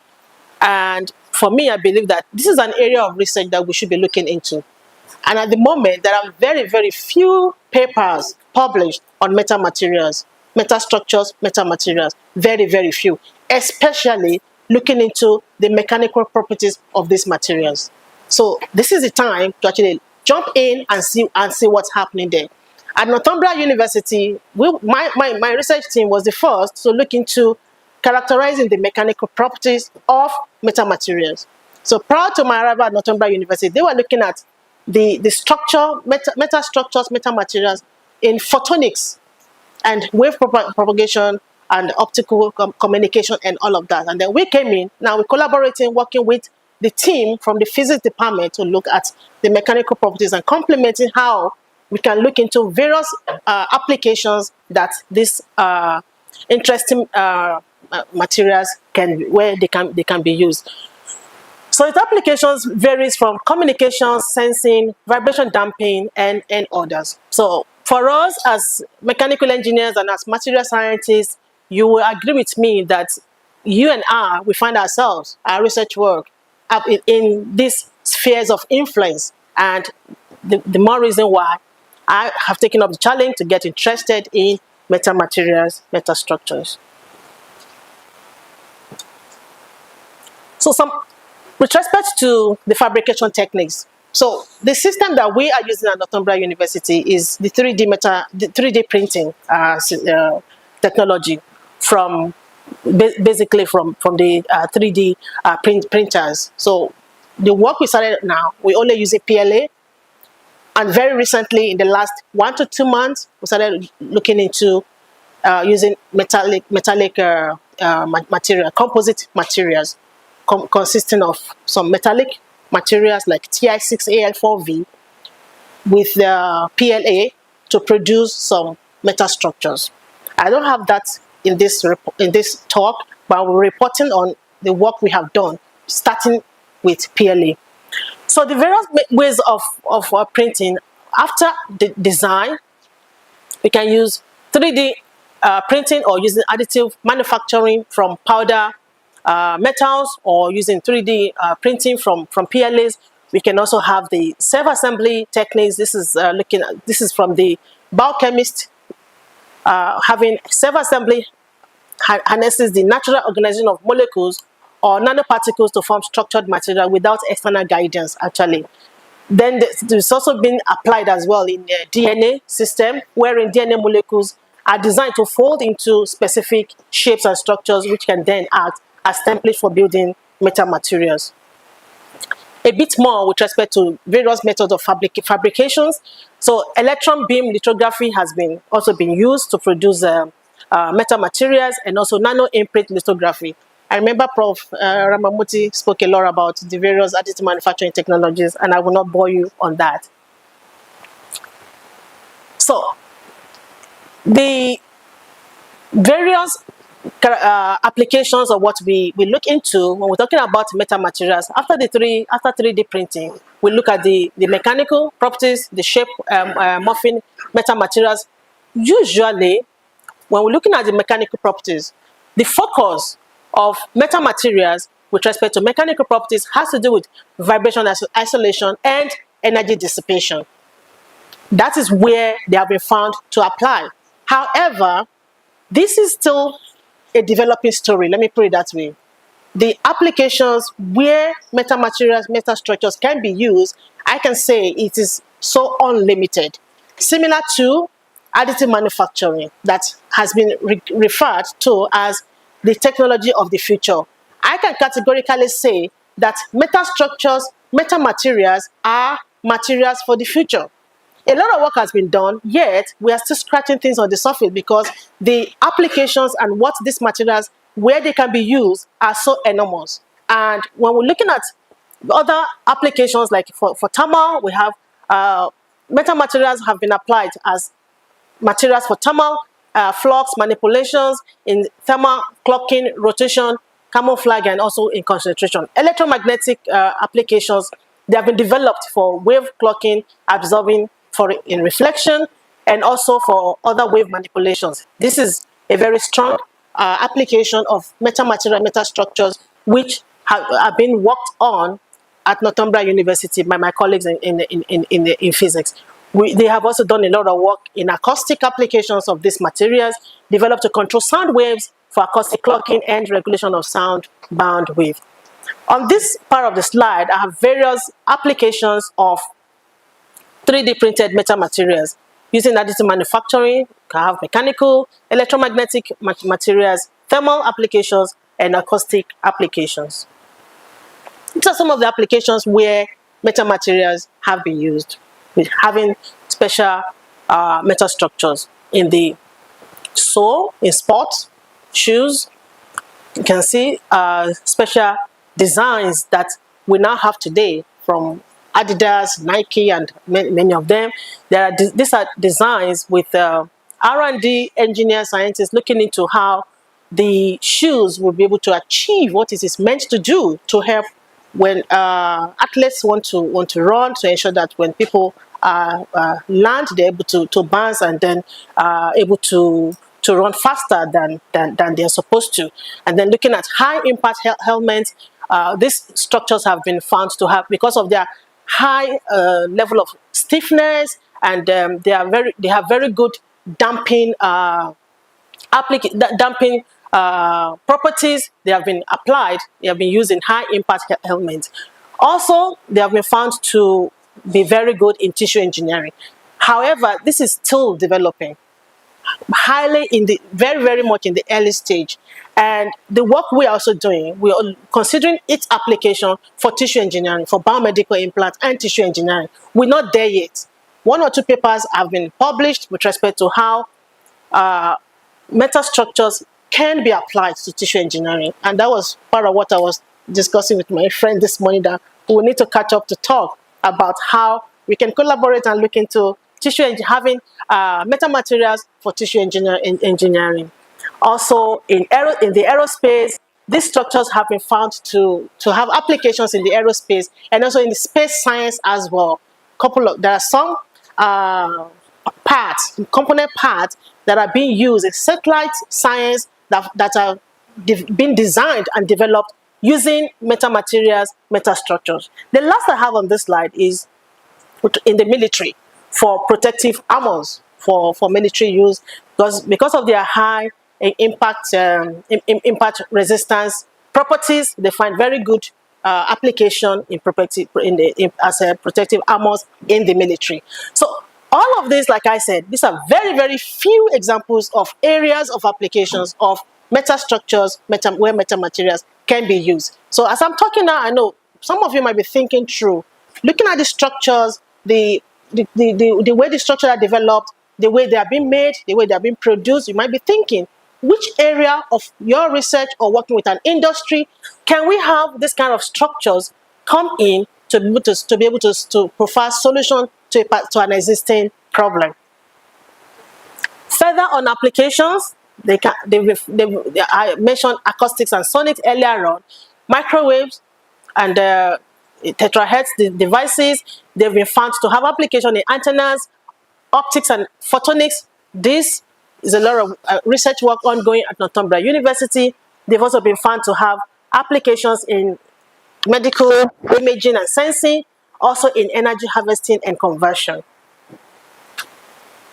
Right, so what are some of the trends? A little digging deep into a specific application, having metal materials as reflectors. So they can be used to focus reflectors and also used for defocusing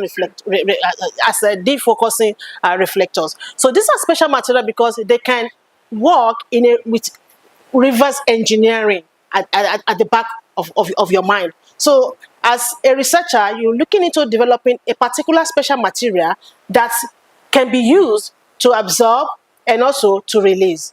They have also been found to be applicable in hydrogen storage and generation. So those are special material because it's not in all cases that we find materials being able to respond with respect to storage and generating. So in this case, metal materials have been found to be very good materials to be used as reflectors. They can be used to focus, as focusing reflectors and also for defocusing reflectors. So they can switch that is what is most important that I want you to take note of from this my particular slide, is that they are multifunctional and they can switch from one functionality to another functionality based on the external excitation energy. This is key and very, very important. This also makes metamaterials, metastructures to be superior material, because not all engineering materials behave in this form. Furthermore, with respect to metamaterials, they can be reconfigured and tuned to achieve what you want them to do for you. So this is very, very important as well, to consider areas where we need to reconfigure metamaterials. And this capability opens new possibilities for applications such as adaptive optics, tunable filters, and dynamic camouflage, as with respect to various applications. So they also have special properties wherein we can control the properties, such as liquid crystals, phase change materials can be used to print metastructures. They also have piezoelectric properties, very good into that, and this enables dynamic control over their properties. Further trends on 3D metamaterials, developing these, we have applications in nonlinear and quantum metamaterials for 3D microfabrication. These are some of the samples that we see with respect to metamaterial 3D microfabrication. We have produced some of these samples in our lab. They're not actually just from the internet. These are from the internet, but these are our samples that we produce at Northumbria University. So, more recently, we also have some students looking into machine learning and computational design of metastructures and metamaterials. So in this work, we're looking at not only being core experimental, knowing fully that experimental work are very expensive, they are laborious, and takes a long time for us to optimize the properties. So hence, we're looking at how we can use machine learning from the data we have been able to achieve from experimental work to look into that and be able to optimize. So use machine learning and computational design, some algorithms to be able to optimize the processing parameters to produce metastructures that will be able to stand the test of time. This is going to be used to predict properties of novel metamaterials, their structures, and to optimize their performance more efficiently than just the traditional trial and error approaches through experiments. I'm proud, I always tell people that my work has been 80% experimental, but more recently,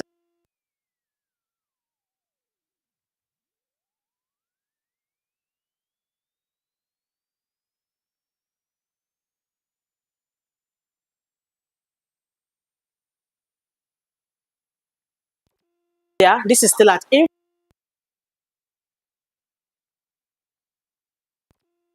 This is something that is still really at infancy stage. So some researchers have conducted some work, and they are currently looking into how and if the metamaterials, with the way the structures are made, if they can be used as bone implants. So metamaterial fabricated via additive manufacturing can act like a sponge-like substance. Looking at the structure, it is sponge-like with the level of porosity which has been deemed that is going to encourage tissue growth around the metastructures. So this is still at infancy stage, like I said. So it's expected that the structure of the metamaterial will support the damaged areas that have lost bone structure, and that human bones, like fingerprints, which have their own unique set of identifiers, including mineral density, volume, and skeletal structure, could also be, if someone loses a finger, loses fingers or human bones, that they can also look into meta structures. So we have a professor at the University of Leeds working on these, and also Imperial College in London as well. The work we are doing at Northumbria University, I can say, is still at preliminary stage with respect to looking at metamaterials as bone implants.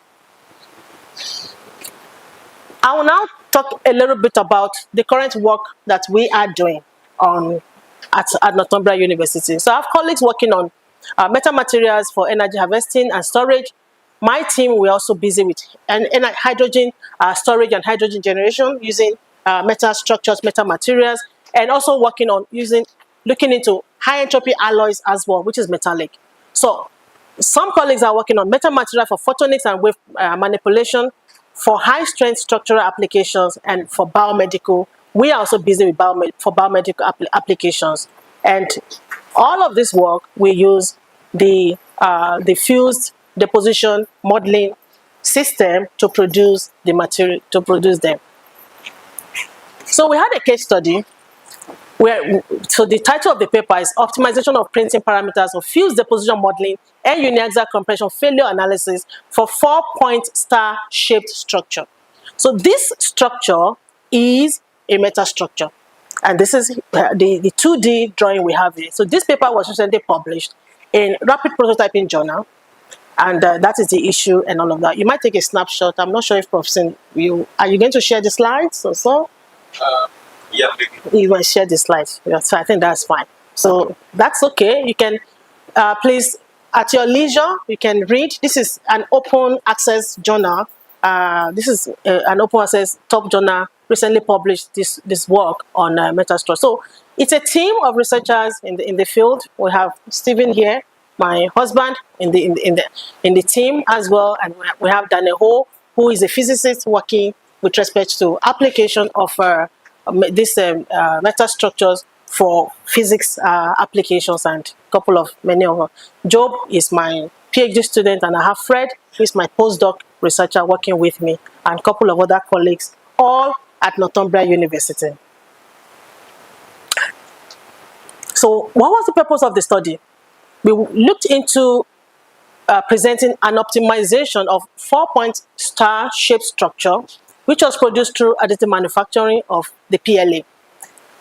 We then went ahead to investigate the compression failure mechanism of the structure. What was the originality? What makes this work so important? For the first time, a new empirical model based on the uniaxial load response and static throws concept for failure mechanism of the 4-point star-shaped metastructure was presented in this particular paper. And the practical implication was that this paper will be significant for decision making during 3D printing of the 4-point star-shaped structure, and also the empirical model that was developed will complement the existing techniques for mechanical analysis of metamaterials. Like I mentioned earlier on, a lot of work has been done with respect to applications and all of that of metastructures, metamaterials, but very, very few papers are out there looking into the mechanical properties of metastructures, metamaterials. So it is very, very important that we look into that to complement the work that other areas of applications are looking at for these special materials. So materials and methods, the experimental setup, we used the Ultimaker S5, the material, the PLA, the unit cell. Overall structure dimension is 40 by 20 and 20.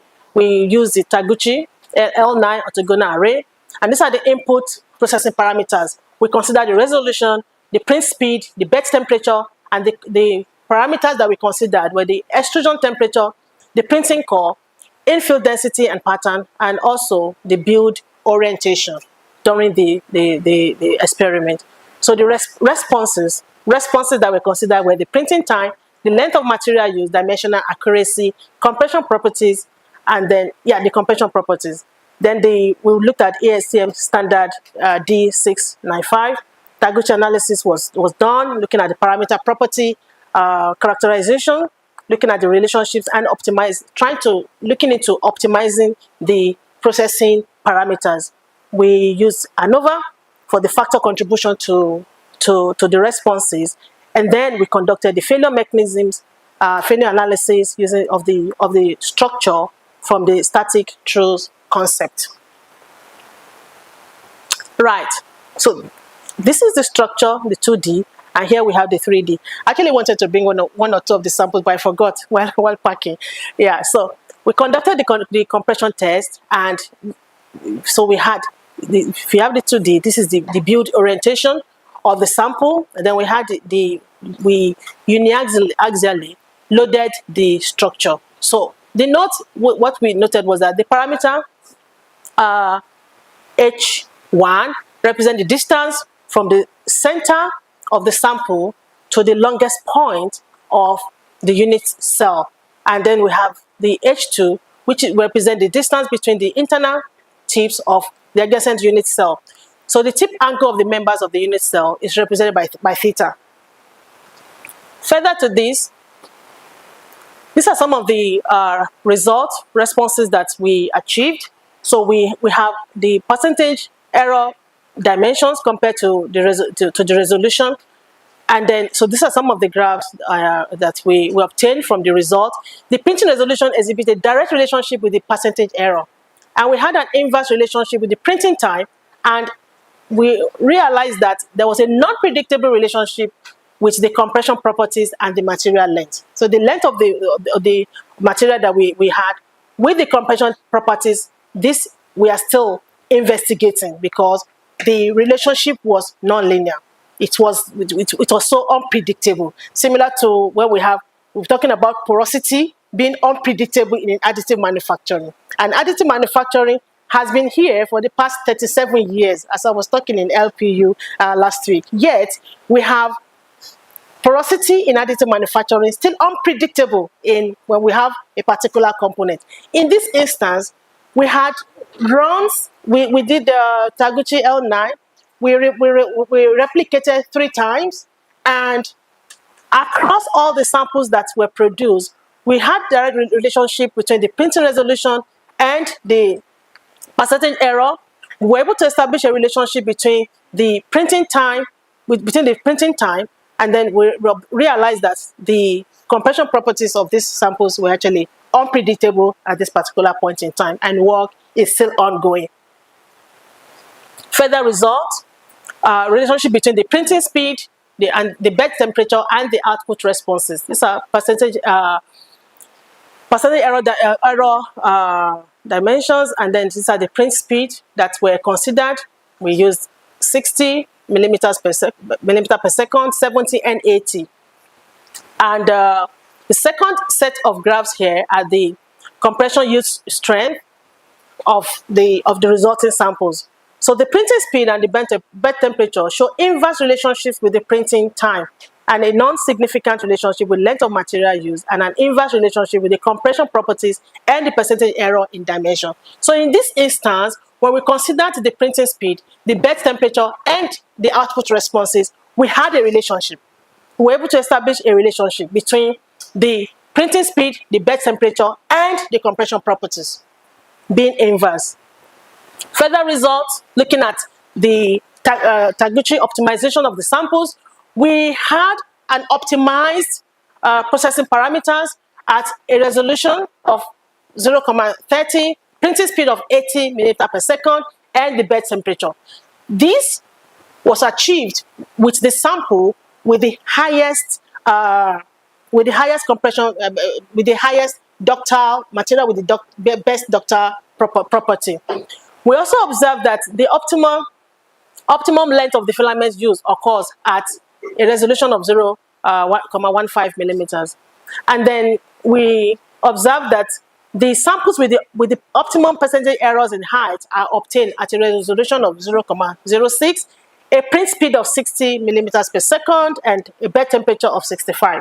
So please feel free to look at more details in the paper to be able to have more idea of the work that has been done. ANOVA analysis, we at a 95% confidence level, we observed that the printing resolution is the only statistically significant property with P at less than 0.05 during the printing of the structures. And the printing resolution has the highest effect on the printing time. Also, the printing speed largely affects the compression modulus at 18.82%, and the compression yield strength was achieved as 3.339. Lastly, on this particular slide, I would like to report that the bed temperature of the 3D printer likely affect the compression modulus. So this is very, very important to look at varying and optimizing the bed temperature of the 3D printer. Right. So this is a sample showing the compression in. It's a very short video. I think 10 seconds or so. All right. Did you see that? I hope you saw that, right? Very, very short. But so if you, I would just like to let us see the during the compression during the test. You can see the failure at the various lines. And what we observed was that after every compression test was conducted, the samples became almost like a solid material, with all the structures collapsed, and we have a solid material at the end of the various tests. These are some of the results. Furthermore, the compression properties for this is for 9 of the samples. Like I said, we had three replicas.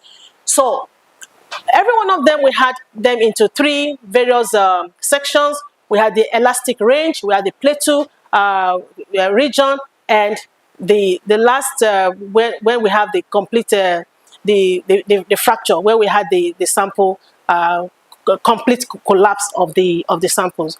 And here we have the compression modulus, the compression yield strength, and also the error bars as well.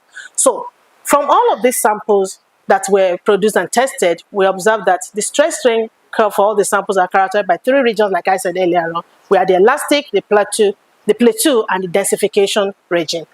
When all the samples have been compressed and we have them going all through to the densification regime, then it becomes really solid and dense structure. The metamaterials, S9, which is this green one, printed at a resolution of 0.3 millimeter, 80 millimeter per second, and 60 degrees centigrade, exhibit the best mechanical properties. It also has the highest elastic, it has the highest ductility. It also had the highest plateau response time, and the final densification period time as well. Further results: the elastic regime, there's an occurrence of a barrel-like deformation, which is defined by the geometric properties. So all of this talking about the Poisson ratio, linking up this. So the samples all have negative Poisson ratio, which tells us about the superior property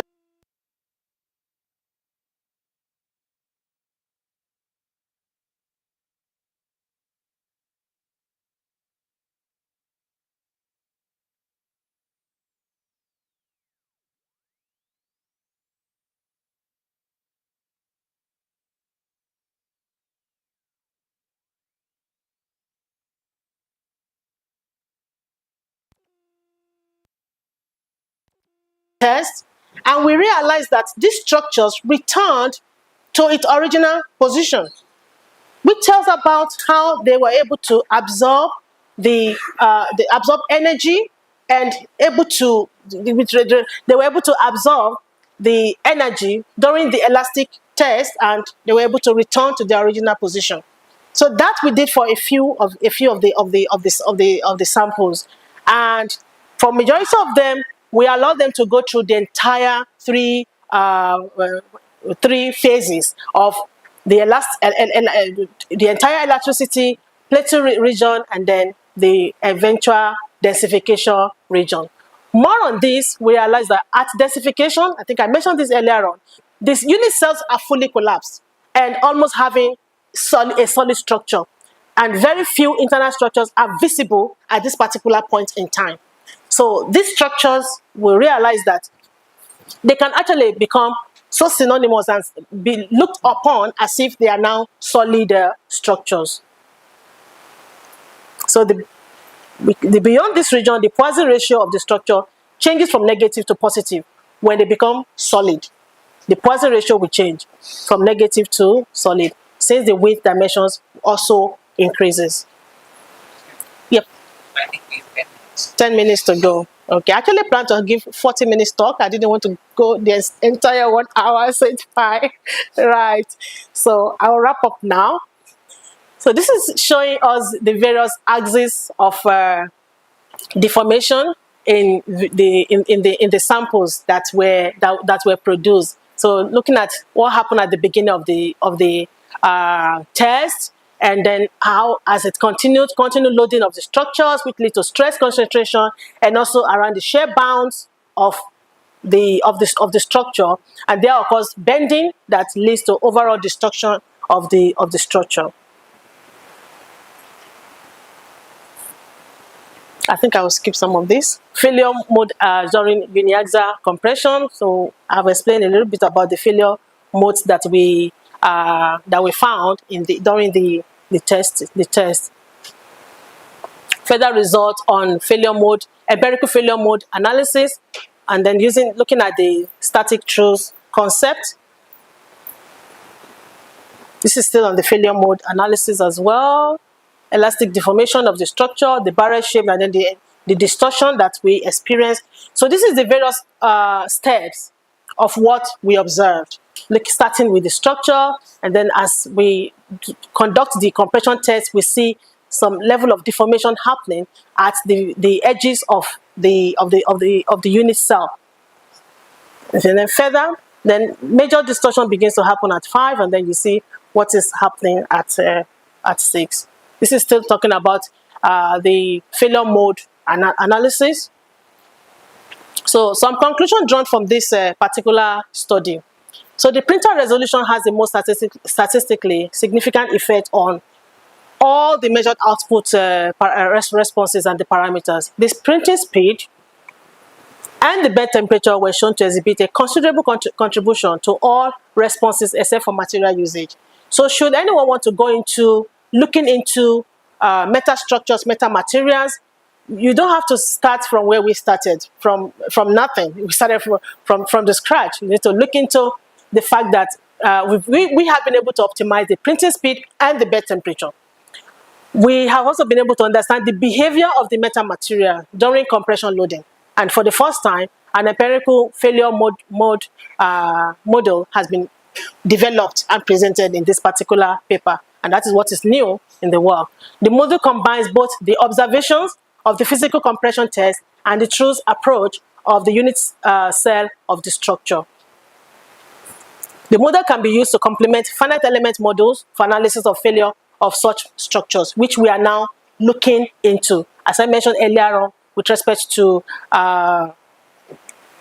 using machine learning and looking at algorithms to look at complement finite element models to analyze the meta structures and also look into failure of such materials. This work provides a new approach to empirically undertake failure analysis and hence enhance performance of meta materials for advanced mechanical applications and for many other applications as well, as the case may be. And the model can be used to explain the behavior of the 4-point star shape meta material under uniaxial loading. This particular model developed can also be applied to other types of structures as well. I'll talk a little bit about sustainability. I hope I still have 5 minutes to go. Okay, right. What's the questions? Okay. And I'm standing in between you and lunch, so we need to wrap up. Okay, right. So looking at sustainability of meta-functional meta-materials, first of all, we need to look at the materials and the resources. So raw materials, when we're looking at this particular material, they can be produced from recyclable materials, which has been found to significantly enhance their sustainability. Resource efficiency, most of the samples on meta structures, meta materials today, majority of them are 3D printed. And from the earlier talk of the advantages of having 3D printed material compared to subtractive manufacturing. So that tells me that this particular fabrication method, looking at these meta structure materials, they are sustainable, and this is the way to go. The manufacturing processes, yes, they are the energy efficient. Also, waste management is also very good. We are able to manage the waste from these particular materials. Performance and longevity, durability. Meta materials have been found to have long span and they reduce the need for frequent replacement when they are produced.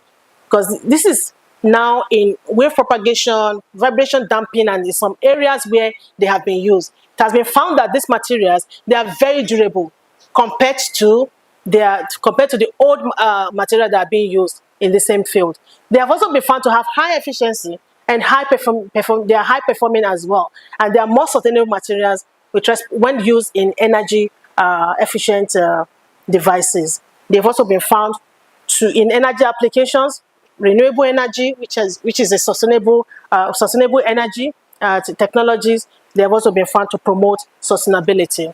A little bit about this as well. I've talked a bit about the cost of production being really cheap from 3D printing. Social implication, health and safety is good.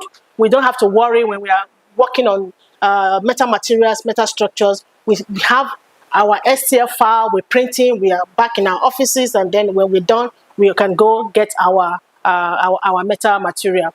Can also lead to job creation. This area is still being harnessed and can lead to job creation when many people get into this field of work. Ethical consideration, transparent sourcing of materials, and ethical labor practices which enhance sustainability. We have a lot of advancements in science, which is ongoing research work in metal materials. And we need a lot of collaboration. In the academia, as researchers, we need to be able to work with the industry.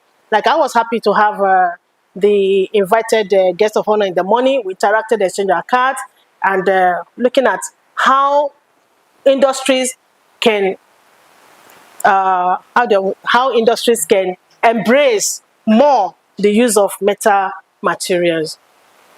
I can skip this anyway. I think I've talked about this in one way or the other with respect to still on challenges and future direction in design, manufacturing, and applications. I've talked a lot about applications of multifunctional metal materials. I've talked about their design and also their manufacturing as well. So please feel free to, you can read our paper or feel free to chat with me if you would like to get into multifunctional metal materials and all of that. So in conclusion, I've talked today on background evolution of metal materials, its applications, the market focus, gave a case study of the work that we have done, sustainability of metal materials. Anywhere, anytime I have opportunity to give a talk, I like to acknowledge funders, that's a funding body that I have worked with at one point or the other, funding my research work over the last 15 years.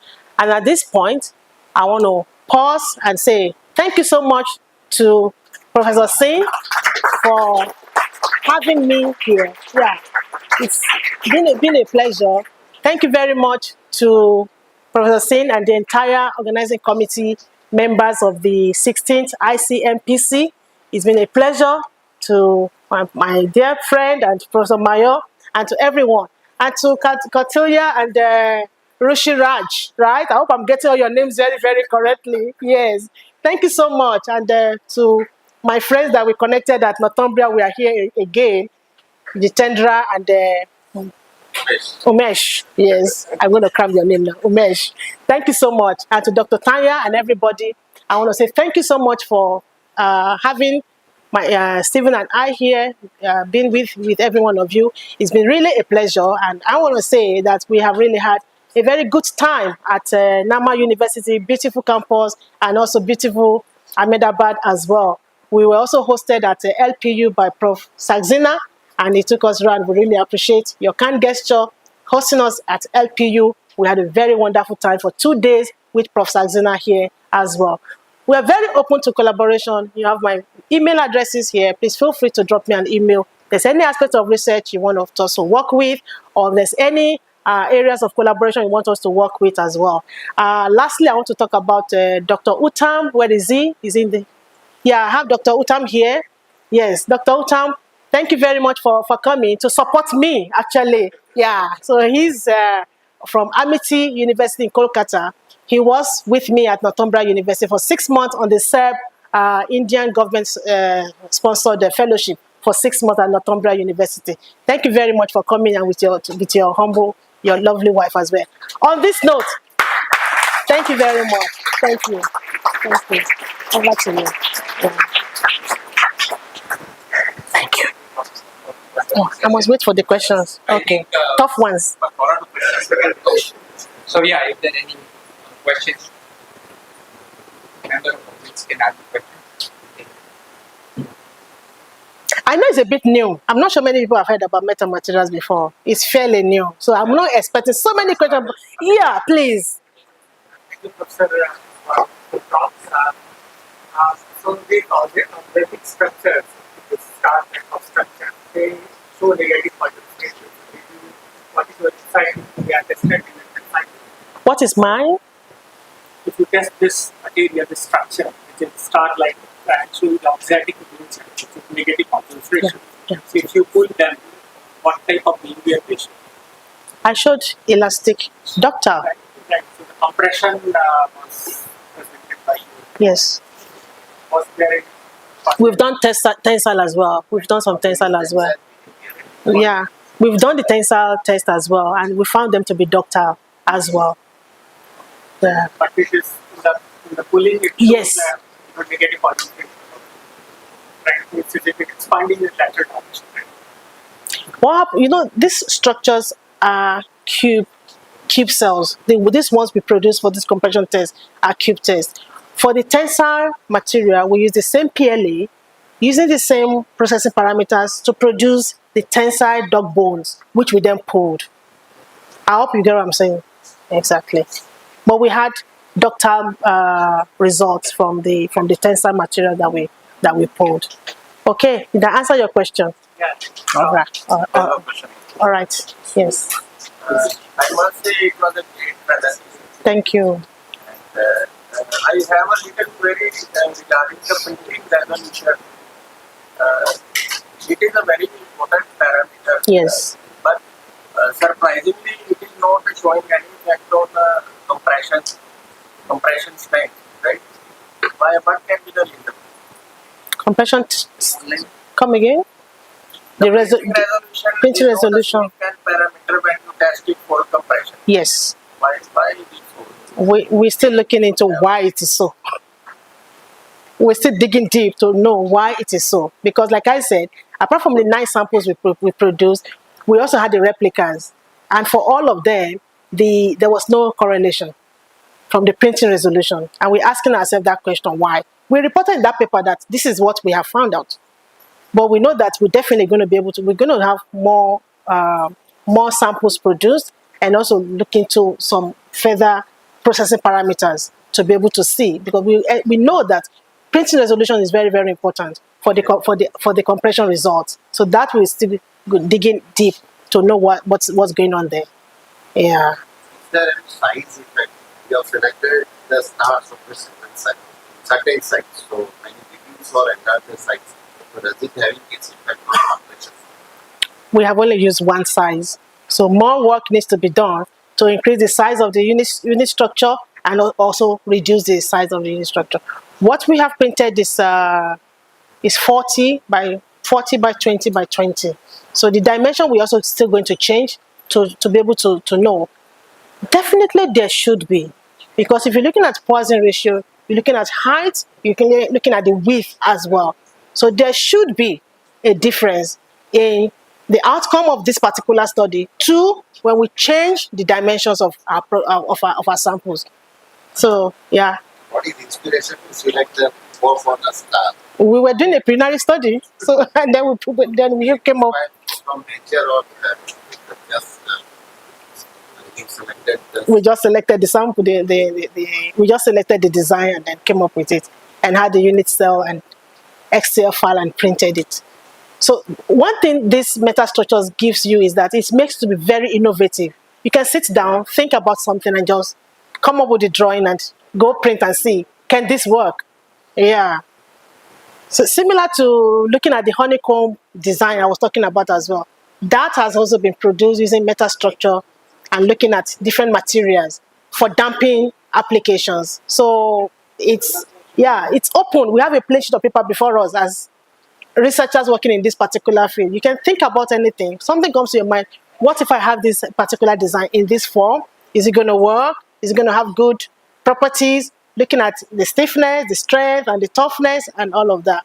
printing resolution, very important, and also the dimension of what we also want to produce as well. All of that cumulatively comes together to ensure that we're able to meet an application, a typical application. So these 4 points start the structure that we develop. We're looking at it for biomedical implants. And then, so we want to conduct some more tests on how we can have this structure as biomedical implants. Is it for the hips or for the shoulder, or which part of the body is this going to work with? Yeah. Right. Thank you. Thank you very much. Thank you.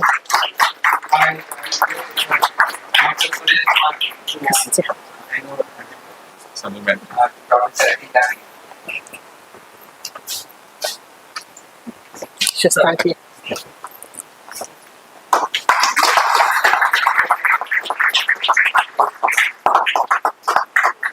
Thank you, Professor. Thank you. Thank you very much. Thanks for having us. Correct. So there are some important announcements. Oh, yeah. Participants. First of all, it is regarding the venue of the meeting today.